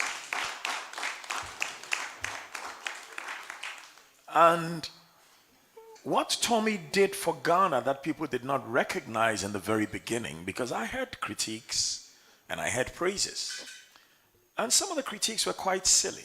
Silly critiques like, Oba Brofo Nyomododo. And I was like, the man is playing country music. Ghana for Abo country. You know, you can't please everybody. You will have detractors. Tommy presented country music in a way which was far better than people who had country radio in America. And when he played mellow rock, it was the same. And his understanding of mellow rock is up there with the best presenters in America. And I've told him this to the face over the years. I mean, we've disagreed on certain things, but where he stands out, I point it out to him. And I want to say it again because this is how the young that we speak of can learn. And I refuse to blame the young, because if the old fail to reach out to them, they will not learn. And I don't think we are reaching out to them sufficiently. When Tommy started Rabodef, I feel ashamed that all of us here couldn't put in some money to keep Rabodef going, because he was running that thing at a loss. I went to him. I went to lecture there. He was running it at a loss. So essentially, Tommy Annan-Forson, with his modest income, had set up a training enterprise where he was making a loss. And we did not have corporate bodies in this country to say, if we really want to have good broadcast in this country, Rabodef must be kept alive. We didn't. Even the people who rented him the place did not recognize that he was breeding greatness on their land. And when I look back to all that, I feel a lot of heartbreak, because there was only so much that myself, Kwame Sifakai, who else? Tommy, you know them, could do. Without corporate support, no talent really grows. And I respect QIC for what they're doing today, because, you know, I hope they are also putting some money into Tommy's account. Because I remember in England, when David Beckham married his wife, the entire wedding was paid for by OK Magazine. Why? Because OK Magazine wanted exclusive rights to publish the pictures from the wedding. So this is definitely a brand extension, which is QIC benefiting from Tommy and Tommy benefiting from QIC. But in every brand association, cash must flow from one to the other. And in this association, where should the cash flow from? Thank you. So Tommy, have you taken the check? You know, you remember me? No comment. Me, I always remind you. Tommy, you remember when I was at GBC, I said, I don't go out if they haven't put $300 in my account. And, you know, I got bad press for it. But I helped to add to the goodness that you, Gordon Avenogbo, Jimmy Amekpofo, Gilbert Ankra had done. Because in all honesty, when I went to GBC, most of the presenters were working for free. They would hire Tommy to come to Novotel to come and tell jokes for everybody to be happy. And they were not willing to give him a check. And Tommy was too dignified to ask, and I helped to change the culture. Because if we didn't start that, nobody will want to come into media. Crazy. And allow me to add this to all of us who have had the opportunity of working in media, public relations, corporate communication. We don't do enough for one another, and we don't do enough for our children. The lawyers help the children of the lawyers. The doctors help the children of the doctors. The architects help the children of the architects. But when it comes to the arts and culture professions, we don't look out for one another. So let's change the narrative using Tommy Annan Forson's 70th birthday as a platform for moving forward with amity and dignity for prosperity. Happy birthday, Tommy. Thank you, KKD. Forever the poet, with amity and dignity for prosperity. Mr. Kwesi, last person. When Tommy was in his 40th birthday was at Joy FM. And so, over to you.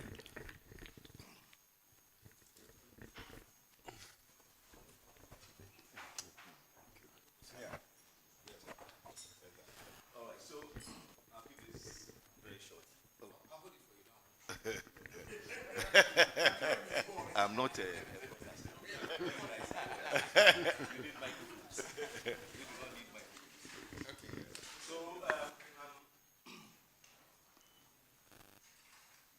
do I start this? So 30-something-year-old guy with a dream to start radio, and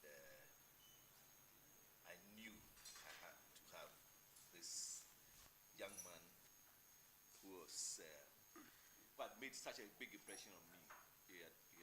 So to start Joy FM, I thought I needed to have him. I had to go to his home several times, convince his wife, and he brought along Dusty. Oh, you brought Dusty along. Oh, I see. We resigned the same day. Yeah.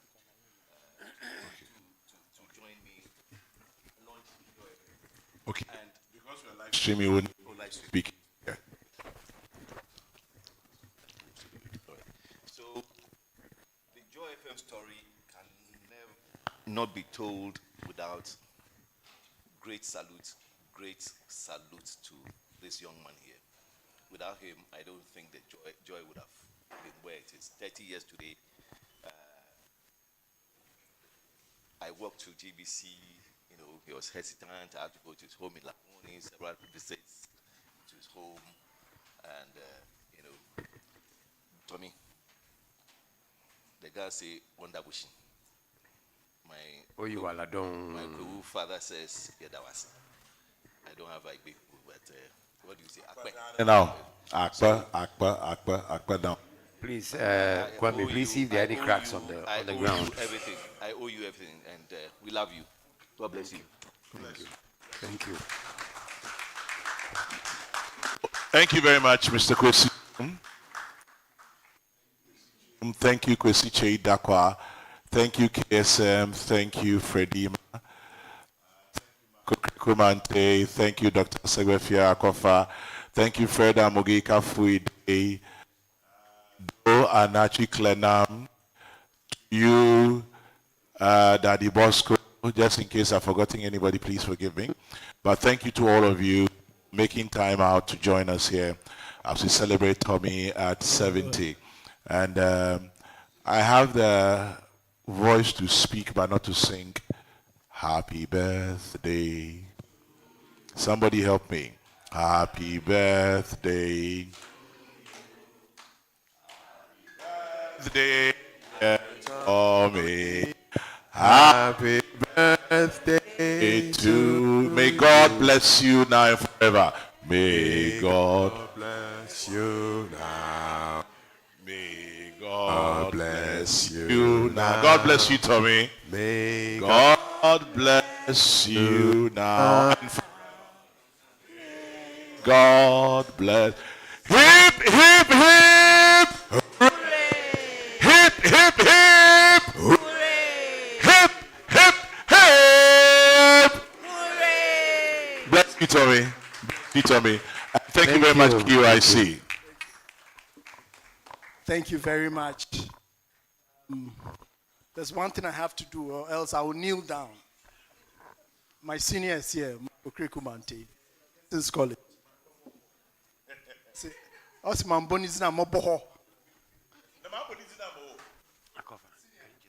Can I continue?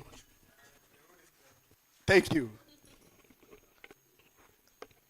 I will do something that is a bit embarrassing, but I have to do it. Who is Uncle Percy here? Wow, okay. For the first time I met Uncle Tommy, he says, my very good friend, Uncle Percy. And I think we'll give you the mic. He says, my very good friend. When we said, give us the invite list. Nanaya said, his very good friend, Uncle Percy. Please, it's on you. Hello. Tommy and I have been very good friends since 1966. Yeah, sure. And if you will permit me, let me call him right now.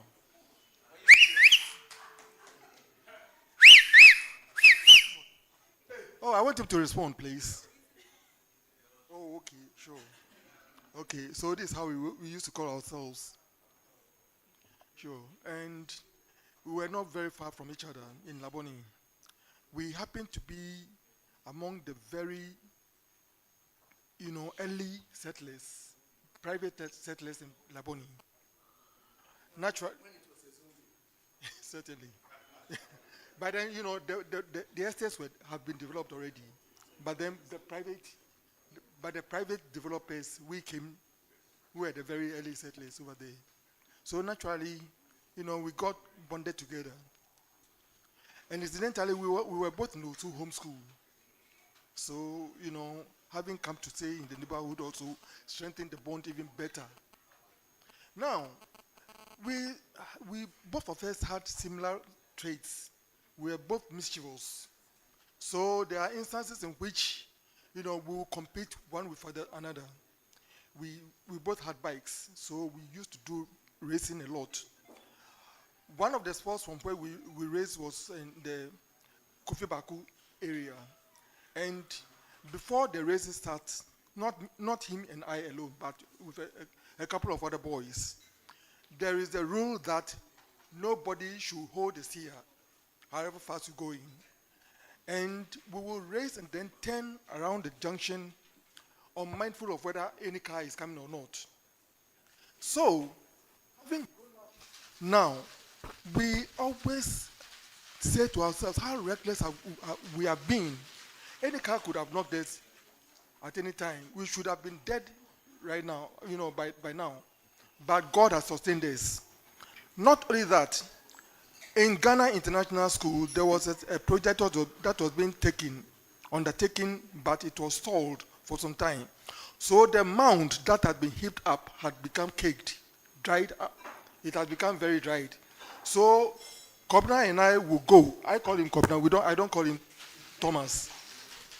That is the endearment between him and I and then his family. We will go and then skip over the mound and jump over the trench that has been dug. The slightest mistake, somebody will fall in this thing, but we manage it. And also in mine, where many of the boys come to play, because we have table tennis board, and then we have a lot of ground around. What we did was another amazing thing, which was very scary, because we will climb to the top of the house and we'll see who could jump farthest. It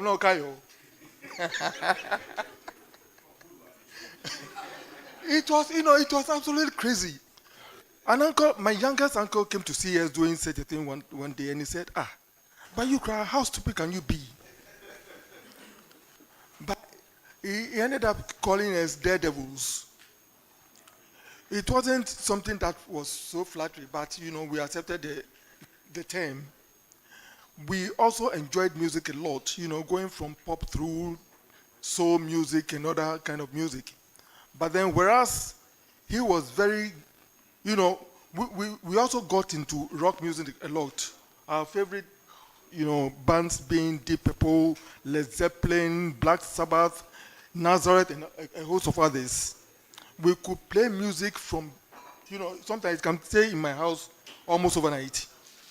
Or sometimes, because his mother is there. We couldn't stay there too long. But we could spend so many hours playing music, playing records, and sometimes reel to reel, Sure. And then doing a lot of recordings as well. Then also, we used to, because both my mom and my dad go to work, we had the free time in my house. So, so that with the terrazzo that had been done, we'll just pour soapy water on it. And then we'll just start sliding on it to see who could slide the farthest. Because it's sliding. Then also, the children's tricycles, we used to ride it as bicycles. And we could see who could skid better with it. So, in effect, these are the pranks we used to play. And, we were so close together. Even at my wedding, he became my best man. Thank you very much. Thank you very much for revealing all the secrets. I thank God that you never told anybody I used to ride a motorbike from Accra to Cape Coast in 45 minutes. That's how daredevil I was. Thank you, Adote. Right. Thank you very much. I heard the name Percy. Is Percy coming? Percy, my good friend. Atukwame Nadazo will call me. Have you checked the invite list? Has Percy confirmed? So I've seen Percy. Adote. Kobna and Adote. Before we get to the next thing, that is launching over 70 no weights, over 70 no queue. Let me answer KKD. Whether KYC is looking after Tommy and enforcing. I'm proud to say that the late His Excellency President Atta Mills was a direct uncle, and he had something. Ziwufiase. KKD, Ziwufiase. Ziwufiase. Yensheno. Ziwufiase. But what is it now? Kwame Sefaka is Ziwufiase. Oh, me fiase me there after them you to Mbakasa. Tommy so remember the pain. Ziwufiase. Me fiase me. Ziwufiase. Before you came, Tommy, you remember the pain. Intimisi KKD Nechi. No makade, Tommy Nasam Yamasam. Okay. 18 Portugal QIC. Kade Chanapa, Mruku Ejuma. Meyuku Kruku. Or a gentle reminder. Kafu days or a threat, but a gentle reminder. Or Chamakado, remember the pain Kwesi da Kwasi. You better pay Tomiana forcing. Yembisa QIC there. Warish na. Okay. My answer. Yo, Yo, Makacho. But me answer. Manager. Manager.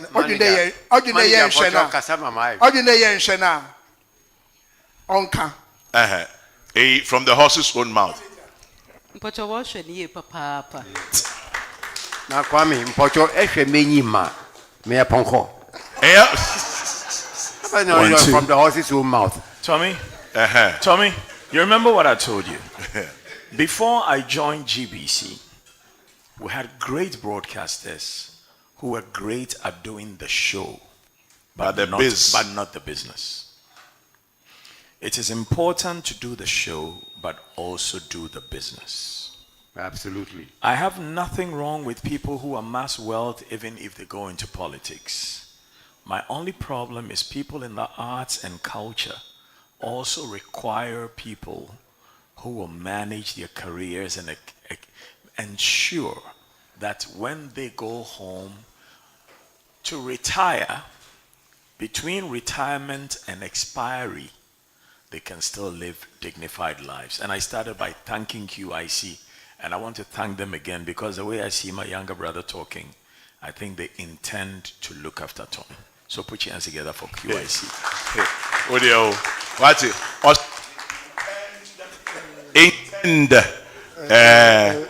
But Kwesi, I know Kobna. I don't think that he would do Tommy short. But Echna still a QIC Mabudin, Madawas. So Keke the same care were there. Sir, maybe be an Kaide Bibitima go to check up. What's extra Humano Romba Bibitim? Any problem? Marty, QIC. So thank you very much. So at this point, we are going to talk about over 70, no weights, over 70, no queue. Something happened about 2 weeks ago. And I happened to be at a hospital. And there was an 85-year-old. KKD says I should sit down, please. So there was an 85-year-old woman in a wheelchair who was pushed in. And there was a mid-20s, maybe early 30s man who kicked off that the 85-year-old woman was being seen before him. But I was before this young man. So I said, okay, mommy, you go. Let them sort you out. But what I can assure you is that I'll still go before this man. But I was reminded that we need to give preference to people over 70 years. I was reminded. And my attention was drawn by my big brother that, only last week I took mommy to the bank and we had to wait and wait and wait. And she's also 85. So QIC, through our icon, we want to start making a lot of noise about the fact that people above 70 should not wait and should not queue. They will not wait and they will not queue. And we are going to put a huge budget together to make this campaign work. Call it, I had and I'm selfish. Call it, my 85-year-old mother has been waiting. It's not about them. It's about anybody above 70 years should not queue. So we'll just give Uncle Tommy 5 minutes because he bought into the idea. Can we use this?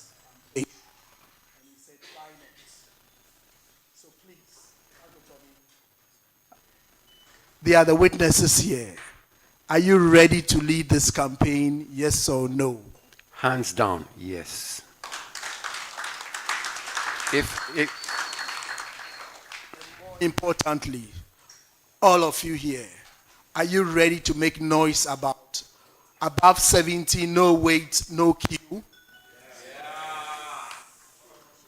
On this, a Catholic, I will say above 70, no wait, no queue is lying in the name of the Father, of the Son, and of the Holy Spirit. Amen. Amen.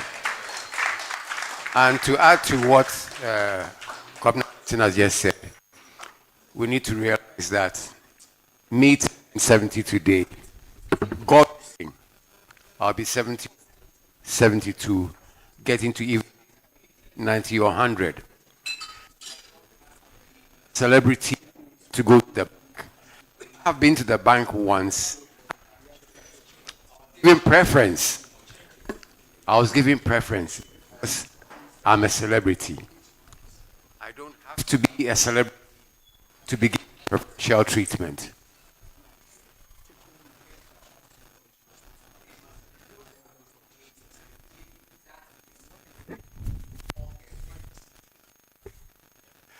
We don't get to a point where we ask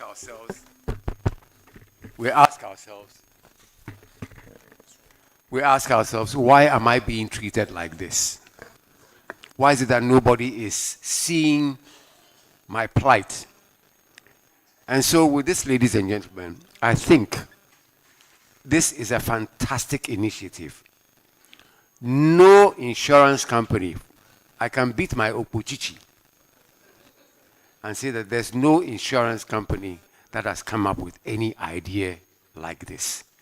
And I want to urge all of us, if we are on air, anywhere, let us push this initiative. Because your mom might be alive, she might go to the hospital, she might go to the telcos.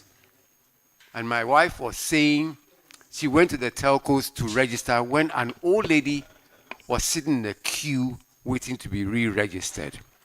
And I thought that was totally unfair.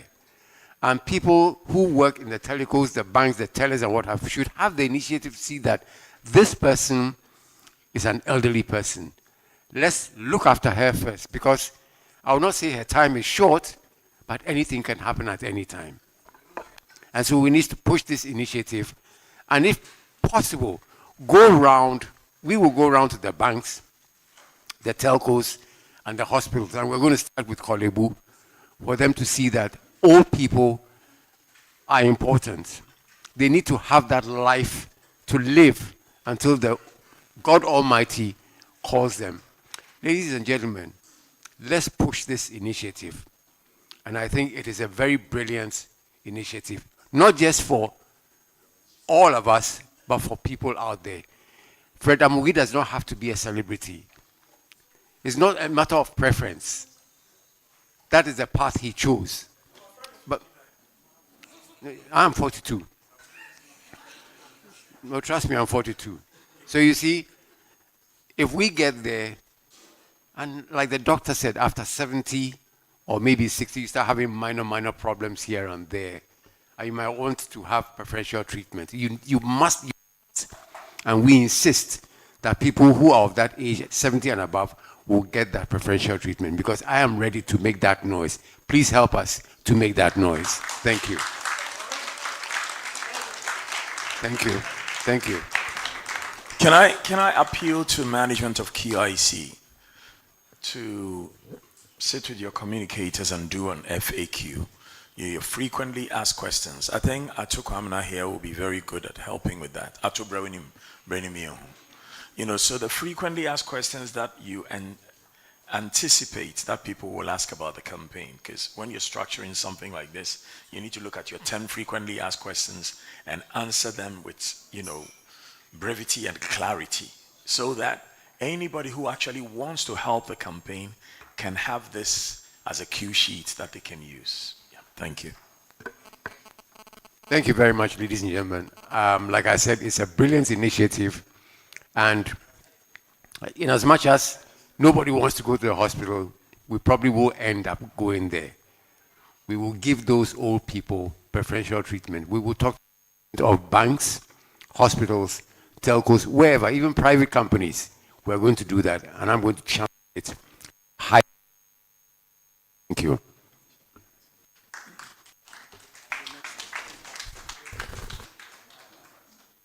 Ladies and gentlemen, before we go to the next thing, please let me let you know that dinner will be served at this. So those of you planning to go, don't go. Else, I'll be charged for causing financial loss to QIC. And my management team, they are up here. You see those ladies sitting there.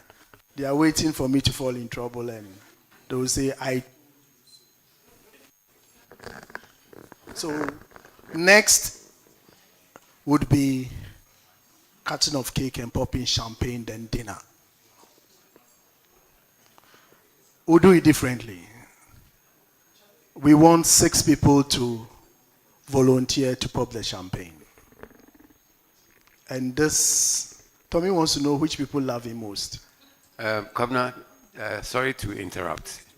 As broadcasters, we all end up being salespeople, marketers. You market yourself, you market products for people.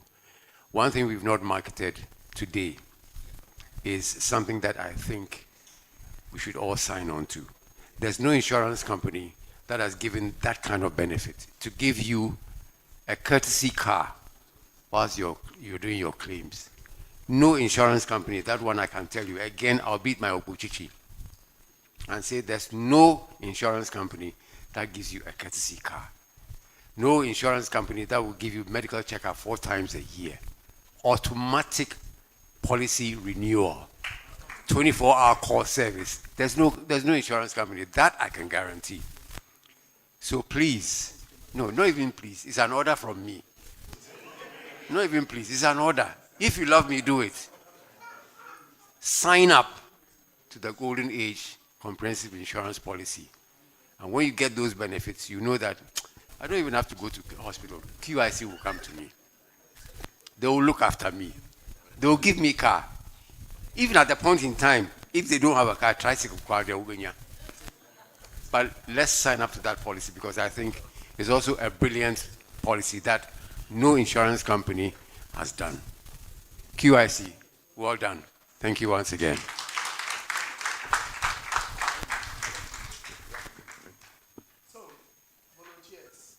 Six of champagne. I think we need to get the champagne glasses around house. Glasses.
Heart of Akron, where the music flows, there's a legend I've heard of, everybody knows. With a voice and stories to tell, Tommy Annan forcing magic spell. Underneath the stars, where dreams take flight, you brought us together in the still of the night. From old folks reminiscing to the youth on the rise, your songs are our spirit, they light up our skies. Oh Tommy, can you hear my call? A simple man with dreams who wants to. I thank you for the music and all that you do. Through those radio waves, your heart spoke clear. You painted our lives with melody. Volunteers, Uncle Pet.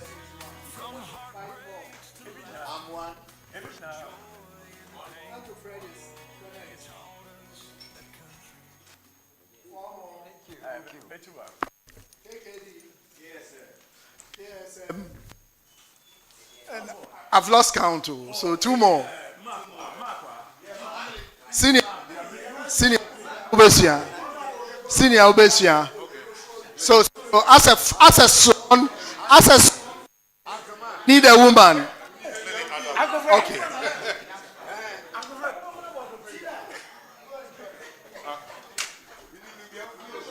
Have we got the 6? Have we got the 6?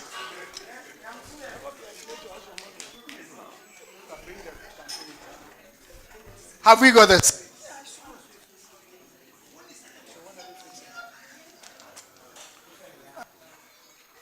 guys? I think there's an imbalance here. As a sworn feminist, we need at least 2 women. No, don't worry. We need 2 women. So we'll do this 8 instead of 6. So we need 2 women. We need 2 women. Please.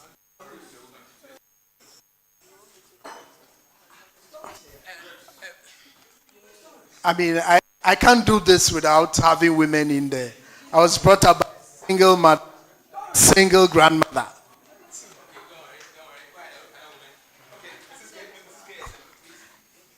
And my daughters are watching. My 3 daughters are watching. They would. So we need. Have we got champagne glasses round? Have we got the champagne glasses round?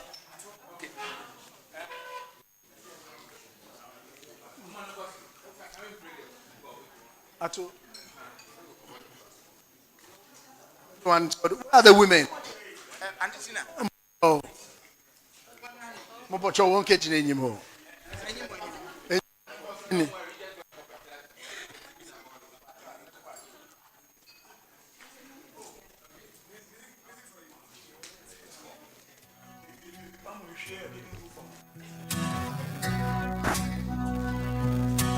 Story in the heart of Accra, where the music flows.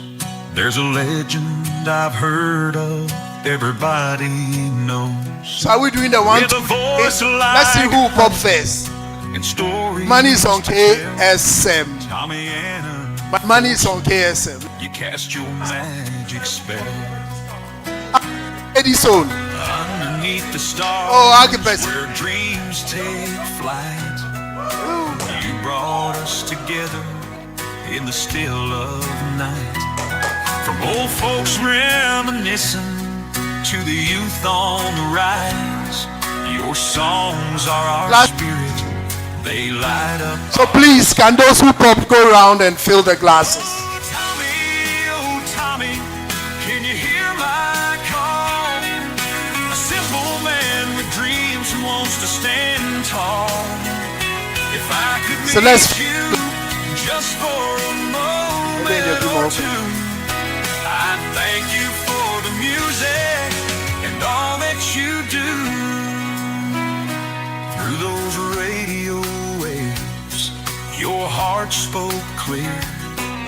You painted our lives upstairs. with melody Upstairs. sincere. From heartbreaks to laughter, through joy and pain, you taught us that country can wash away rain. Do we? As it's upstairs. The strum of your guitar is like home to my soul. Every note tells a story that makes me feel whole. In every corner of Ghana, your rhythms resound. With each passing hour, love for country is found. Oh Tommy, can you hear my call? Simple man with dreams who wants to stand tall. If I could meet you just for a moment or 2, I thank you for the music and all that you do. So here's to the moments when legends collide. The joy in my heart cannot be denied.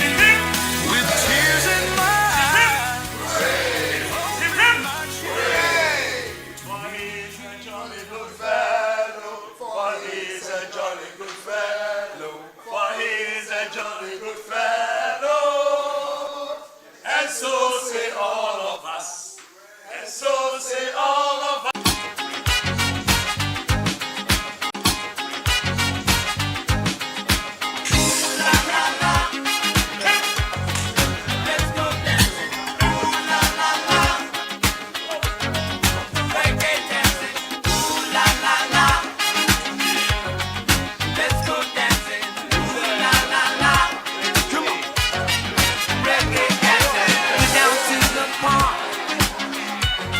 Round. Let's get ready to cut the cake. Uncle Tommy.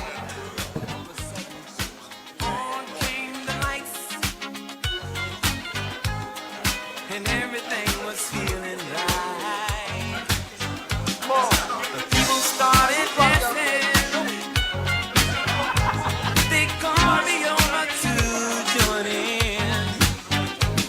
Is it JT, don't you feel good, man? Come on and join the reggae dance. I heard them singing. La la la. Let's go dancing. Ooh la la la. Reggae dancing. Ooh la la la. Let's go dancing. Ooh la la la. So reggae, get down. Ooh la la la. Woo. Let's go dancing. Get your dancing shoes. Get your dancing shoes. Reggae dancing. Ooh la la la. Woo. Let's go dancing. So please, at this point, we'll cut the cake dinner.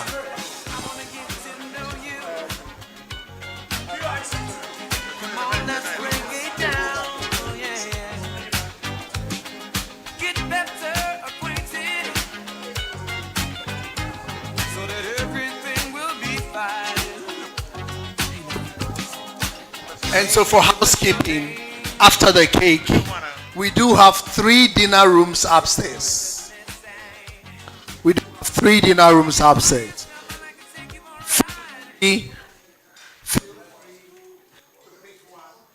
But just give the older members of this crowd priority first. No queue, no wait.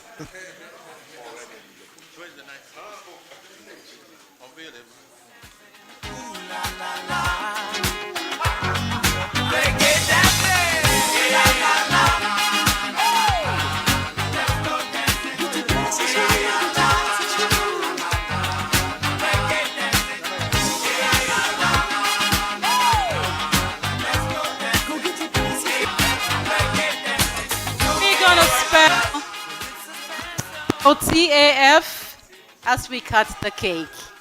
So shall we go?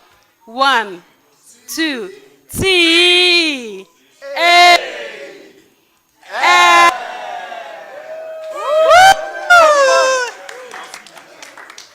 Of course I will. Okay, so I'm told to feed him. So I am going to feed him a piece. That is management. Extremely. All right. So another T, A, and all right.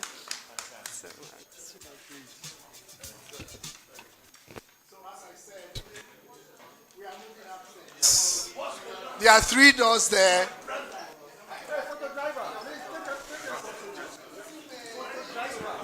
There are 3 doors upstairs. Please, the dinner room. The menu is on the table. The waiters will come and take those to talk.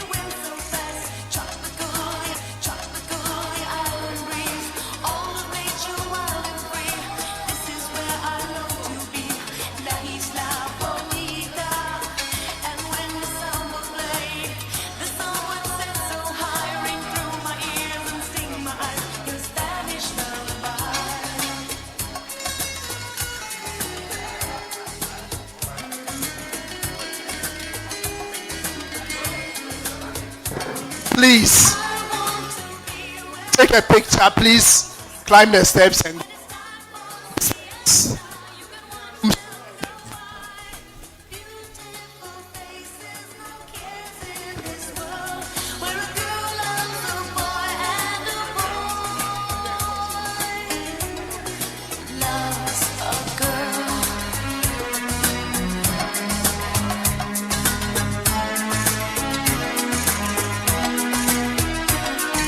Last night I dreamt of San Pedro.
make you scream and shout all night.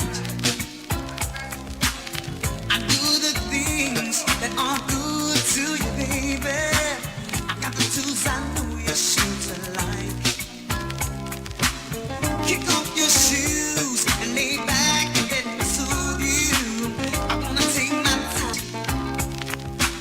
About a little Dom Perignon to get us in the groove. And an atmosphere that's sure to please you. Ooh, baby, gotta get you home with me tonight. Ooh, baby, gotta get you home with me tonight. I caress your body right, tease and please you, girl, all night. I do the things that are good to you, baby. When you lay your body next to mine, kick off your shoes and lay back and let me soothe you. I'm in no rush, I take my time. About a little Dom Perignon to get us in the mood. And an atmosphere that's sure to please you. Ooh, baby, gotta get you home with me tonight. Oh, oh, oh, oh. Ooh, baby, gotta get you home with me tonight. So come on, baby, and get into the groove. I got to get next to you, no matter what it takes. So give me a chance, let's make a little romance. Oh, come on, baby. Oh, come on, girl. Oh, come on, girl. You. Gotta get you home with me tonight.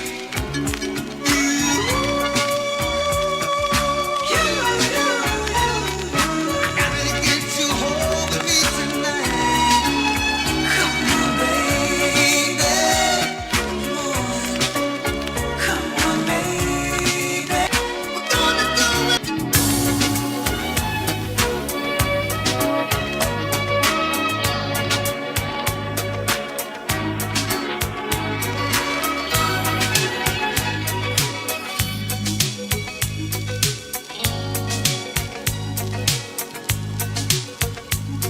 You must understand, the touch of your hand makes my pulse react. That it's only the thrill of boy meeting girl opposites attract. It's physical, only logical. You must try to ignore that it means more. What's love got to do? Got to do with it. What's love but a second-hand emotion? What's love got to do? Got to do with it. Who needs a heart when a heart can be broken? It may seem to you that I'm acting confused when you're close to me. If I tend to look dazed, I read it someplace. I've got cause to be. There's a name for it. There's a phrase that did. What's love with it? Who needs a heart when a heart can be broken?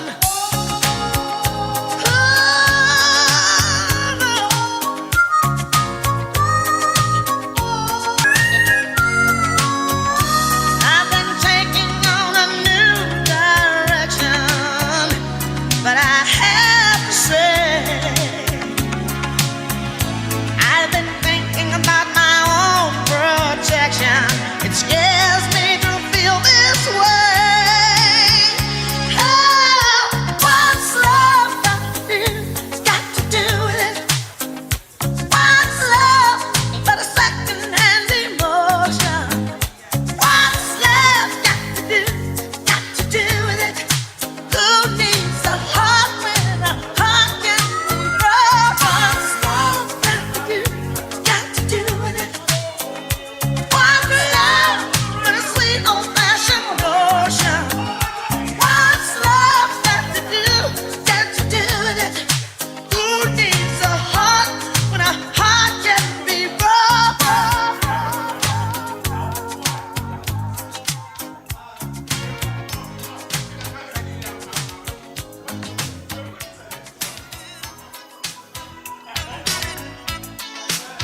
get it on. We can walk in if you want sweet. I'll be your candy man, cause I'm that type of guy. So baby, don't be shy.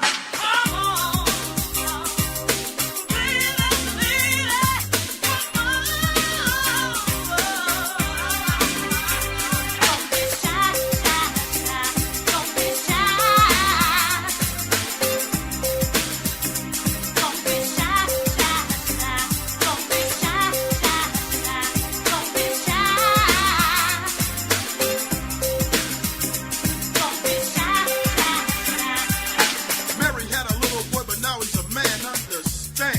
If you let me, I can give you all that a good man should.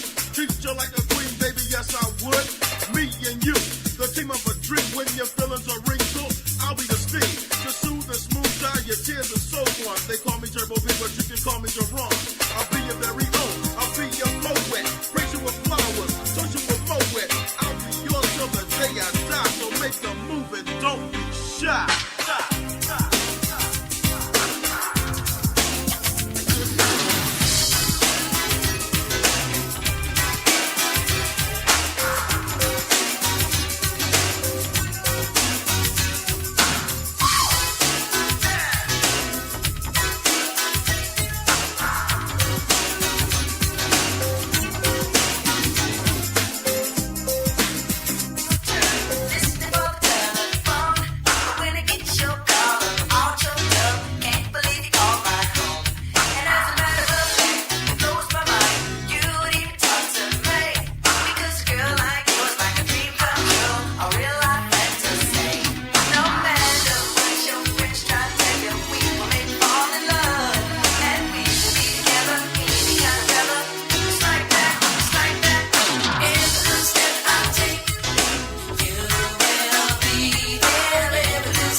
You've argued in the group chat, whispered your opinions over drinks and thought. You've argued in the group chat, whispered your opinions over drinks and thought.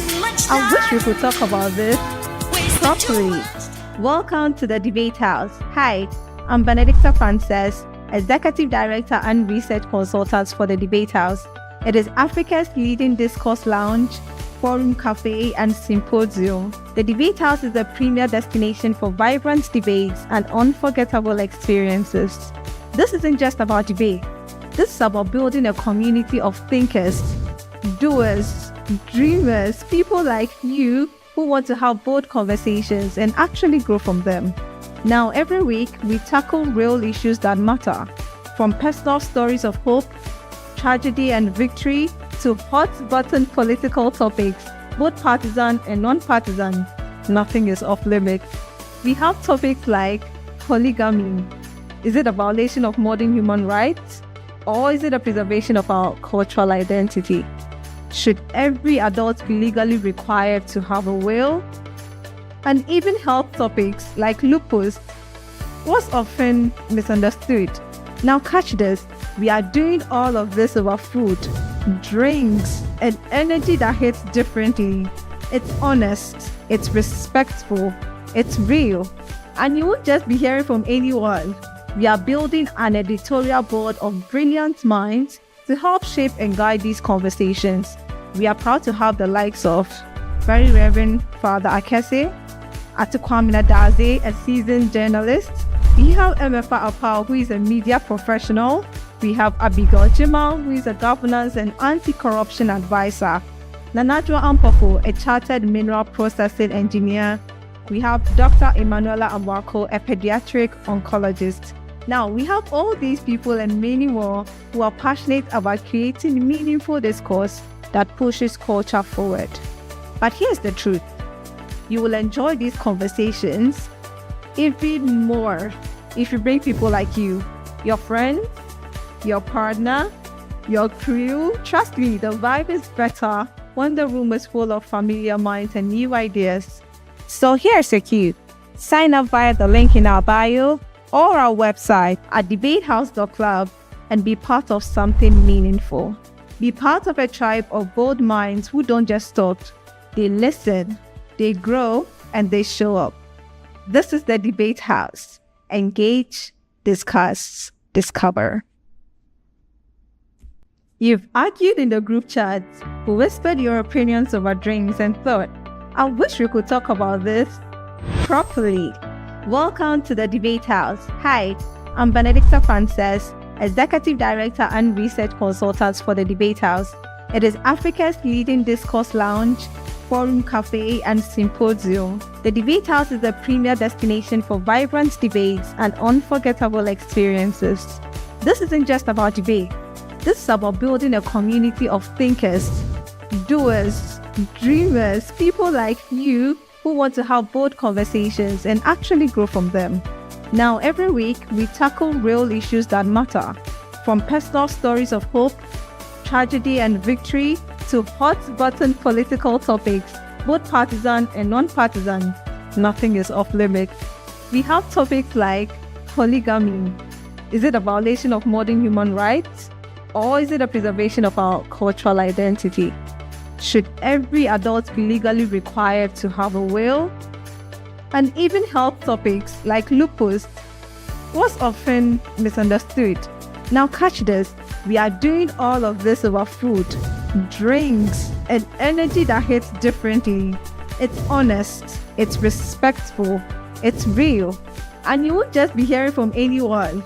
We are building an editorial board of brilliant minds to help shape and guide these conversations. We are proud to have the likes of Very Reverend Father Akese, Atukwamina Daze, a seasoned journalist. We have Emefa Apau, who is a media professional. We have Abigail Jimal, who is a governance and anti-corruption advisor. Nanadwa Ampofo, a chartered mineral processing engineer. We have Dr. Emanuela Amwako, a pediatric oncologist. Now, we have all these people and many more who are passionate about creating meaningful discourse that pushes culture forward. But here's the truth.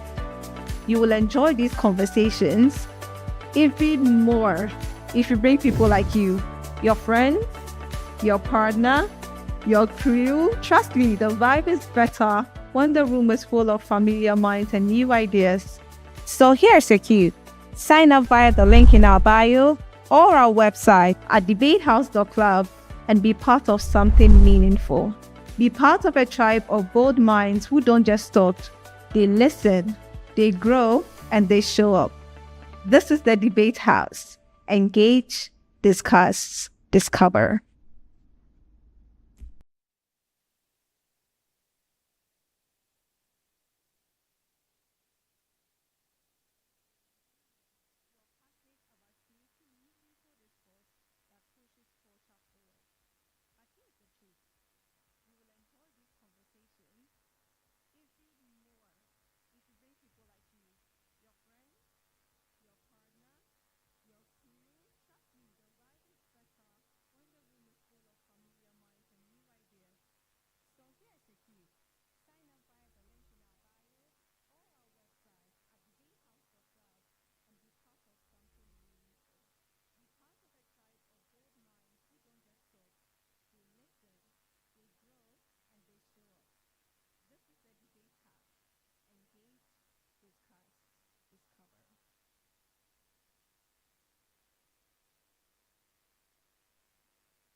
Executive Director and Research Consultant for the Debate House. It is Africa's leading discourse lounge, forum cafe, and symposium. The Debate House is the premier destination for vibrant debates and unforgettable experiences. This isn't just about debate. This is about building a community of thinkers, doers, dreamers, people like you who want to have bold conversations and actually grow from them. Now, every week, we tackle real issues that matter, from personal stories of hope, tragedy, and victory, to hot-button political topics, both partisan and non-partisan. Nothing is off-limits. We have topics like polygamy. Is it a violation of modern human rights? Or is it a preservation of our cultural identity? Should every adult be legally required to have a will? And even health topics like lupus was often misunderstood. Now catch this, we are doing all of this over food, drinks, and energy that hits differently. It's honest, it's respectful, it's real, and you won't just be hearing from anyone. We are building an editorial board of brilliant minds to help shape and guide these conversations. We are proud to have the likes of Very Reverend Father Akese, Atukwamina Daze, a seasoned journalist. We have Emefa Apau, who is a media professional. We have Abigail Jimal, who is a governance and anti-corruption advisor. Nanadwa Ampofo, a chartered mineral processing engineer. We have Dr. Emanuela Amwako, a pediatric oncologist. Now, we have all these people and many more who are passionate about creating meaningful discourse that pushes culture forward. But here's the truth. You will enjoy these conversations even more if you bring people like you, your friends, your partner, your crew. Trust me, the vibe is better when the room is full of familiar minds and new ideas. So here's your cue. Sign up via the link in our bio or our website at debatehouse.club and be part of something meaningful. Be part of a tribe of bold minds who don't just talk, they listen, they grow, and they show up. This is the Debate House. Engage, discuss, discover. You've argued in the group chat, whispered your opinions over drinks, and thought, I wish we could talk about this properly. Welcome to the Debate House. Hi, I'm Benedicta Frances, Executive Director and Research Consultant for the Debate House. It is Africa's leading discourse lounge, forum cafe, and symposium. The Debate House is the premier destination for vibrant debates and unforgettable experiences. This isn't just about debate. This is about building a community of thinkers, doers, dreamers, people like you who want to have bold conversations and actually grow from them. Now, every week, we tackle real issues that matter, from personal stories of hope, partisan and non-partisan. Nothing is off limits. We have topics like polygamy. Is it a violation of modern human rights? Or is it a preservation of our cultural identity? Should every adult be legally required to have a will? And even health topics like lupus was often misunderstood. Now catch this, we are doing all of this over food, drinks, and energy that hits differently. It's honest, it's respectful, it's real, and you won't just be hearing from anyone. We are building an editorial board of brilliant minds to help shape and guide these conversations. We are proud to have the likes of Very Reverend Father Akese, Atukwamina Daze, a seasoned journalist. We have Emefa Apau, who is a media professional. We have Abigail Jimal, who is a governance and anti-corruption advisor. Nanadwa Ampofo, a chartered mineral processing engineer. We have Dr. Emanuela Amwako, a pediatric oncologist. Now, we have all these people and many more who are passionate about creating meaningful discourse that pushes culture forward. But here's the truth. You will enjoy these conversations even more if you bring people like you, your friends, your partner, your crew. Trust me, the vibe is better when the room is full of familiar minds and new ideas. So here's a cue. Sign up via the link in our bio or our website at debatehouse.club and be part of something meaningful. Be part of a tribe of bold minds who don't just talk, they listen, they grow, and they show up. This is the Debate House. Engage, discuss, discover. You've argued in the group chat, whispered your opinions over drinks, and thought, I wish we could talk about this properly. Welcome to the Debate House. Hi, I'm Benedicta Frances, Executive Director and Research Consultant for the Debate House.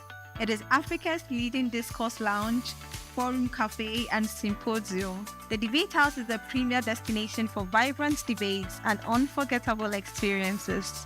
This isn't just about debate.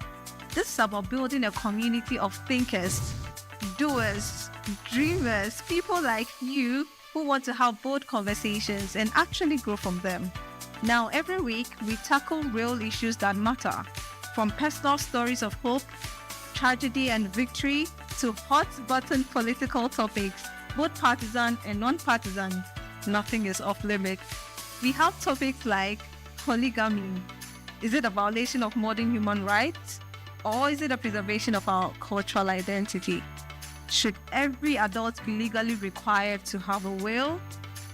And even health topics like lupus was often misunderstood. Now catch this, we are doing all of this over food, drinks, and energy that hits differently.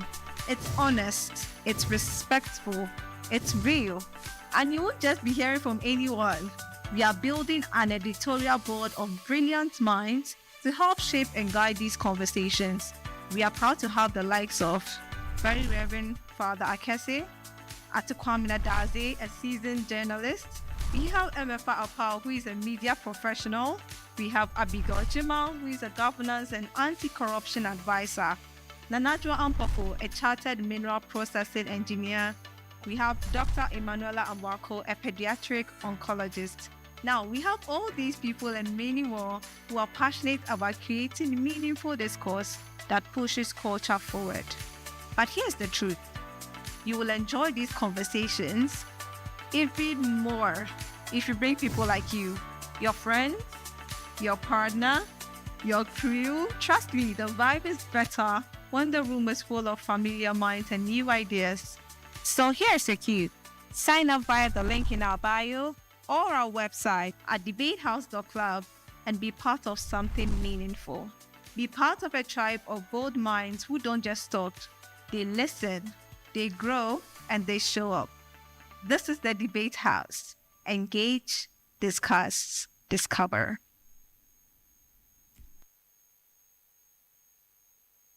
You've argued in the group chat, whispered your opinions over drinks, and thought, I wish we could talk about this properly. Welcome to the Debate House. Hi, I'm Benedicta Frances, Executive Director and Research Consultant for the Debate House. It is Africa's leading discourse lounge, forum cafe, and symposium. The Debate House is the premier destination for vibrant debates and unforgettable experiences. This isn't just about debate. This is about building a community of thinkers, doers, dreamers, people like you who want to have bold conversations and actually grow from them. Now, every week, we tackle real issues that matter, from personal stories of hope, tragedy, and victory to hot-button political topics, both partisan and non-partisan. Nothing is off-limits. We have topics like polygamy. Is it a violation of modern human rights? Or is it a preservation of our cultural identity? Should every adult be legally required to have a will? And even health topics like lupus was often misunderstood. Now catch this, we are doing all of this over food, drinks, and energy that hits differently. It's honest, it's respectful, it's real, and you won't just be hearing from anyone. We are building an editorial board of brilliant minds to help shape and guide these conversations. We are proud to have the likes of Very Reverend Father Akese, Atukwamina Daze, a seasoned journalist. We have MFA Apau, who is a media professional. We have Abigail Jimal, who is a governance and anti-corruption advisor. Nanadjo Ampofo, a chartered mineral processing engineer. We have Dr. Emanuela Amwako, a pediatric oncologist. Now, we have all these people and many more who are passionate about creating meaningful discourse that pushes culture forward. But here's the truth. You will enjoy these conversations even more if you bring people like you, your friends, your partner, your crew. Trust me, the vibe is better when the room is full of familiar minds and new ideas. So here's a cue. Sign up via the link in our bio or our website at debatehouse.club and be part of something meaningful. Be part of a tribe of bold minds who don't just talk, they listen, they grow, and they show up. This is the Debate House. Engage, discuss.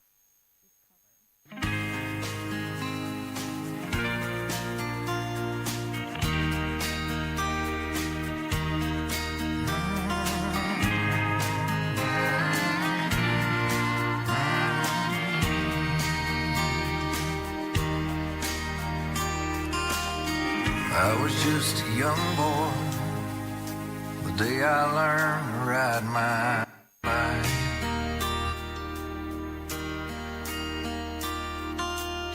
I asked Daddy, are you sure if you let go, I'm gonna be alright? He said, trust yourself, my boy. Keep your faith and know the dreams can still come true.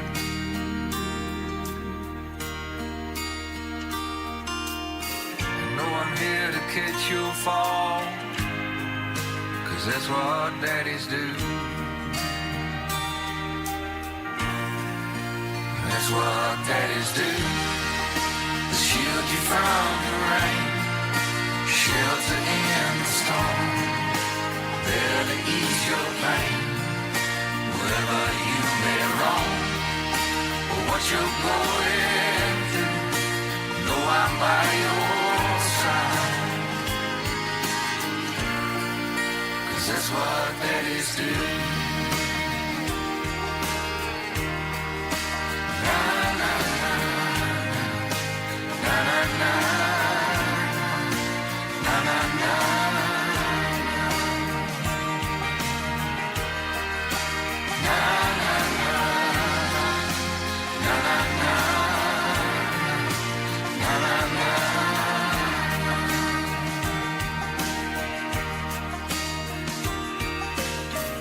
Now that I'm a grown man with my own family,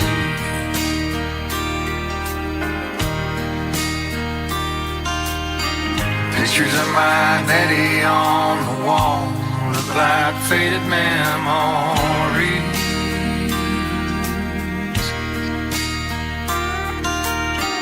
I can still see him standing there the day he read the doctor's news.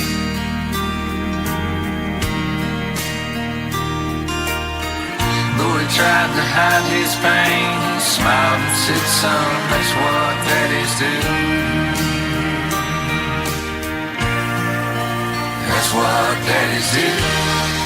They shield you from the rain, shelter in the storm, there to ease your pain wherever you may roam. But what you're going through, know I'm by your side, 'cause that's what daddies do. Yeah, know I'm by your side, 'cause that's what daddies do. Na na na, na na na, na na na.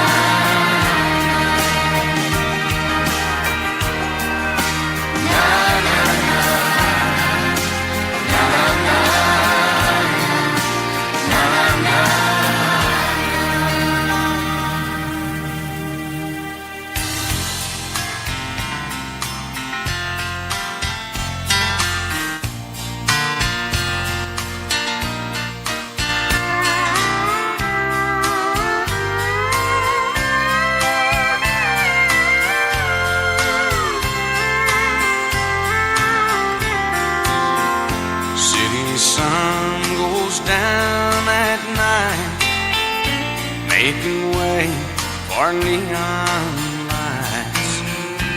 Country boys looking at the moon.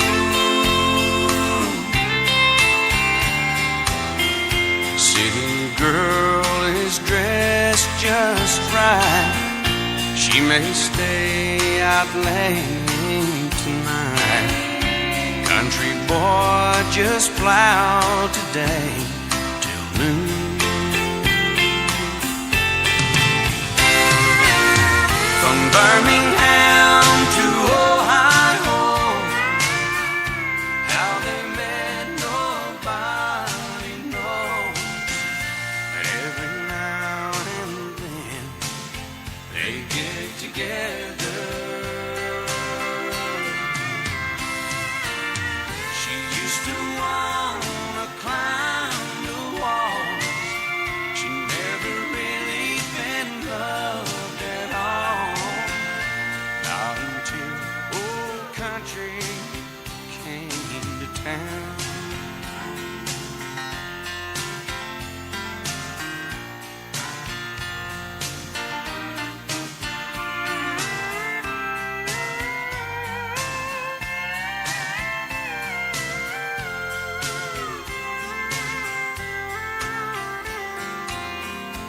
He's the first one to the room.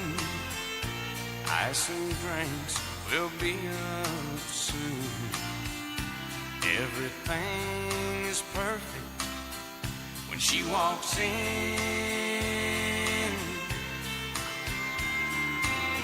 They kiss and hold each other tight. You've argued in the group chat. In store tonight, they're not someplace they have never been.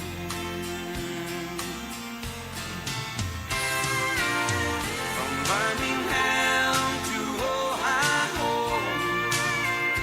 how they met nobody knows. Every now and then they get together. She used to wanna climb the wall. She never really been loved at all. Not until old country came to town. She used to wanna climb the wall.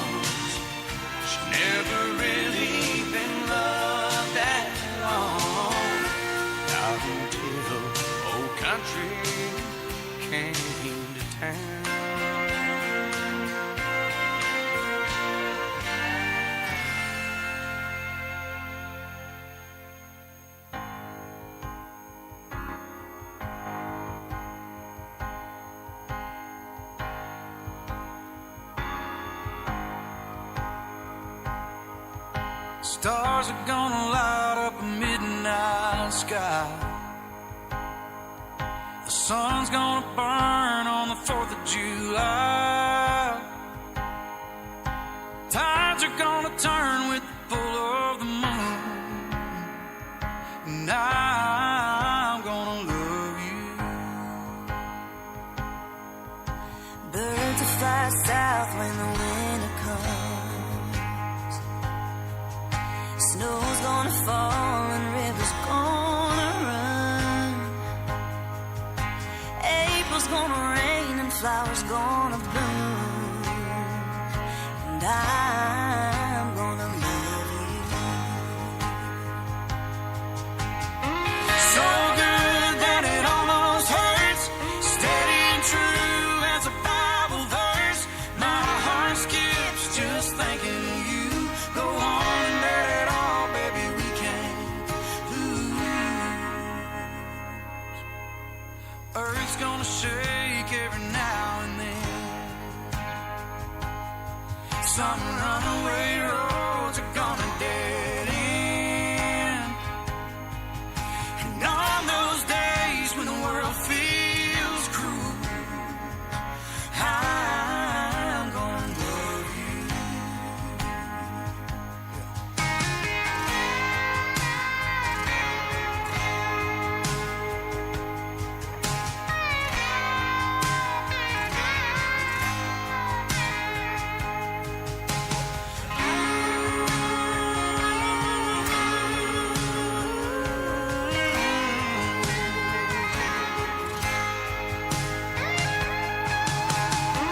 So good that it almost hurts. Steady and true as a Bible verse. My heart skips just thinking of you. Go on and let it all, baby, we can't lose. Time's gonna put a few lines on our face. We can cover it up, but hair's gonna gray. Life's gonna fly and be gone too soon. And I'm gonna love you. Baby, I'm gonna love you.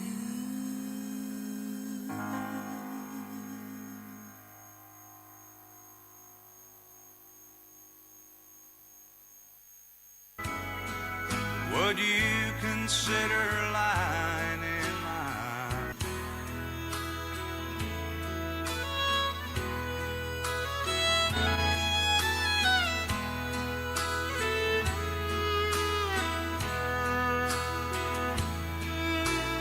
"40 miles from the nearest gravel road, we cut our lives in the Ponderosa Pine. We sweated hard to beat the winter chill, but the cabin's up, we've got lots of time. What if you got plans tonight, Diana? Would you consider lying in my arms? I love you more than ever now, Diana. I'm sure you're the reason I was born.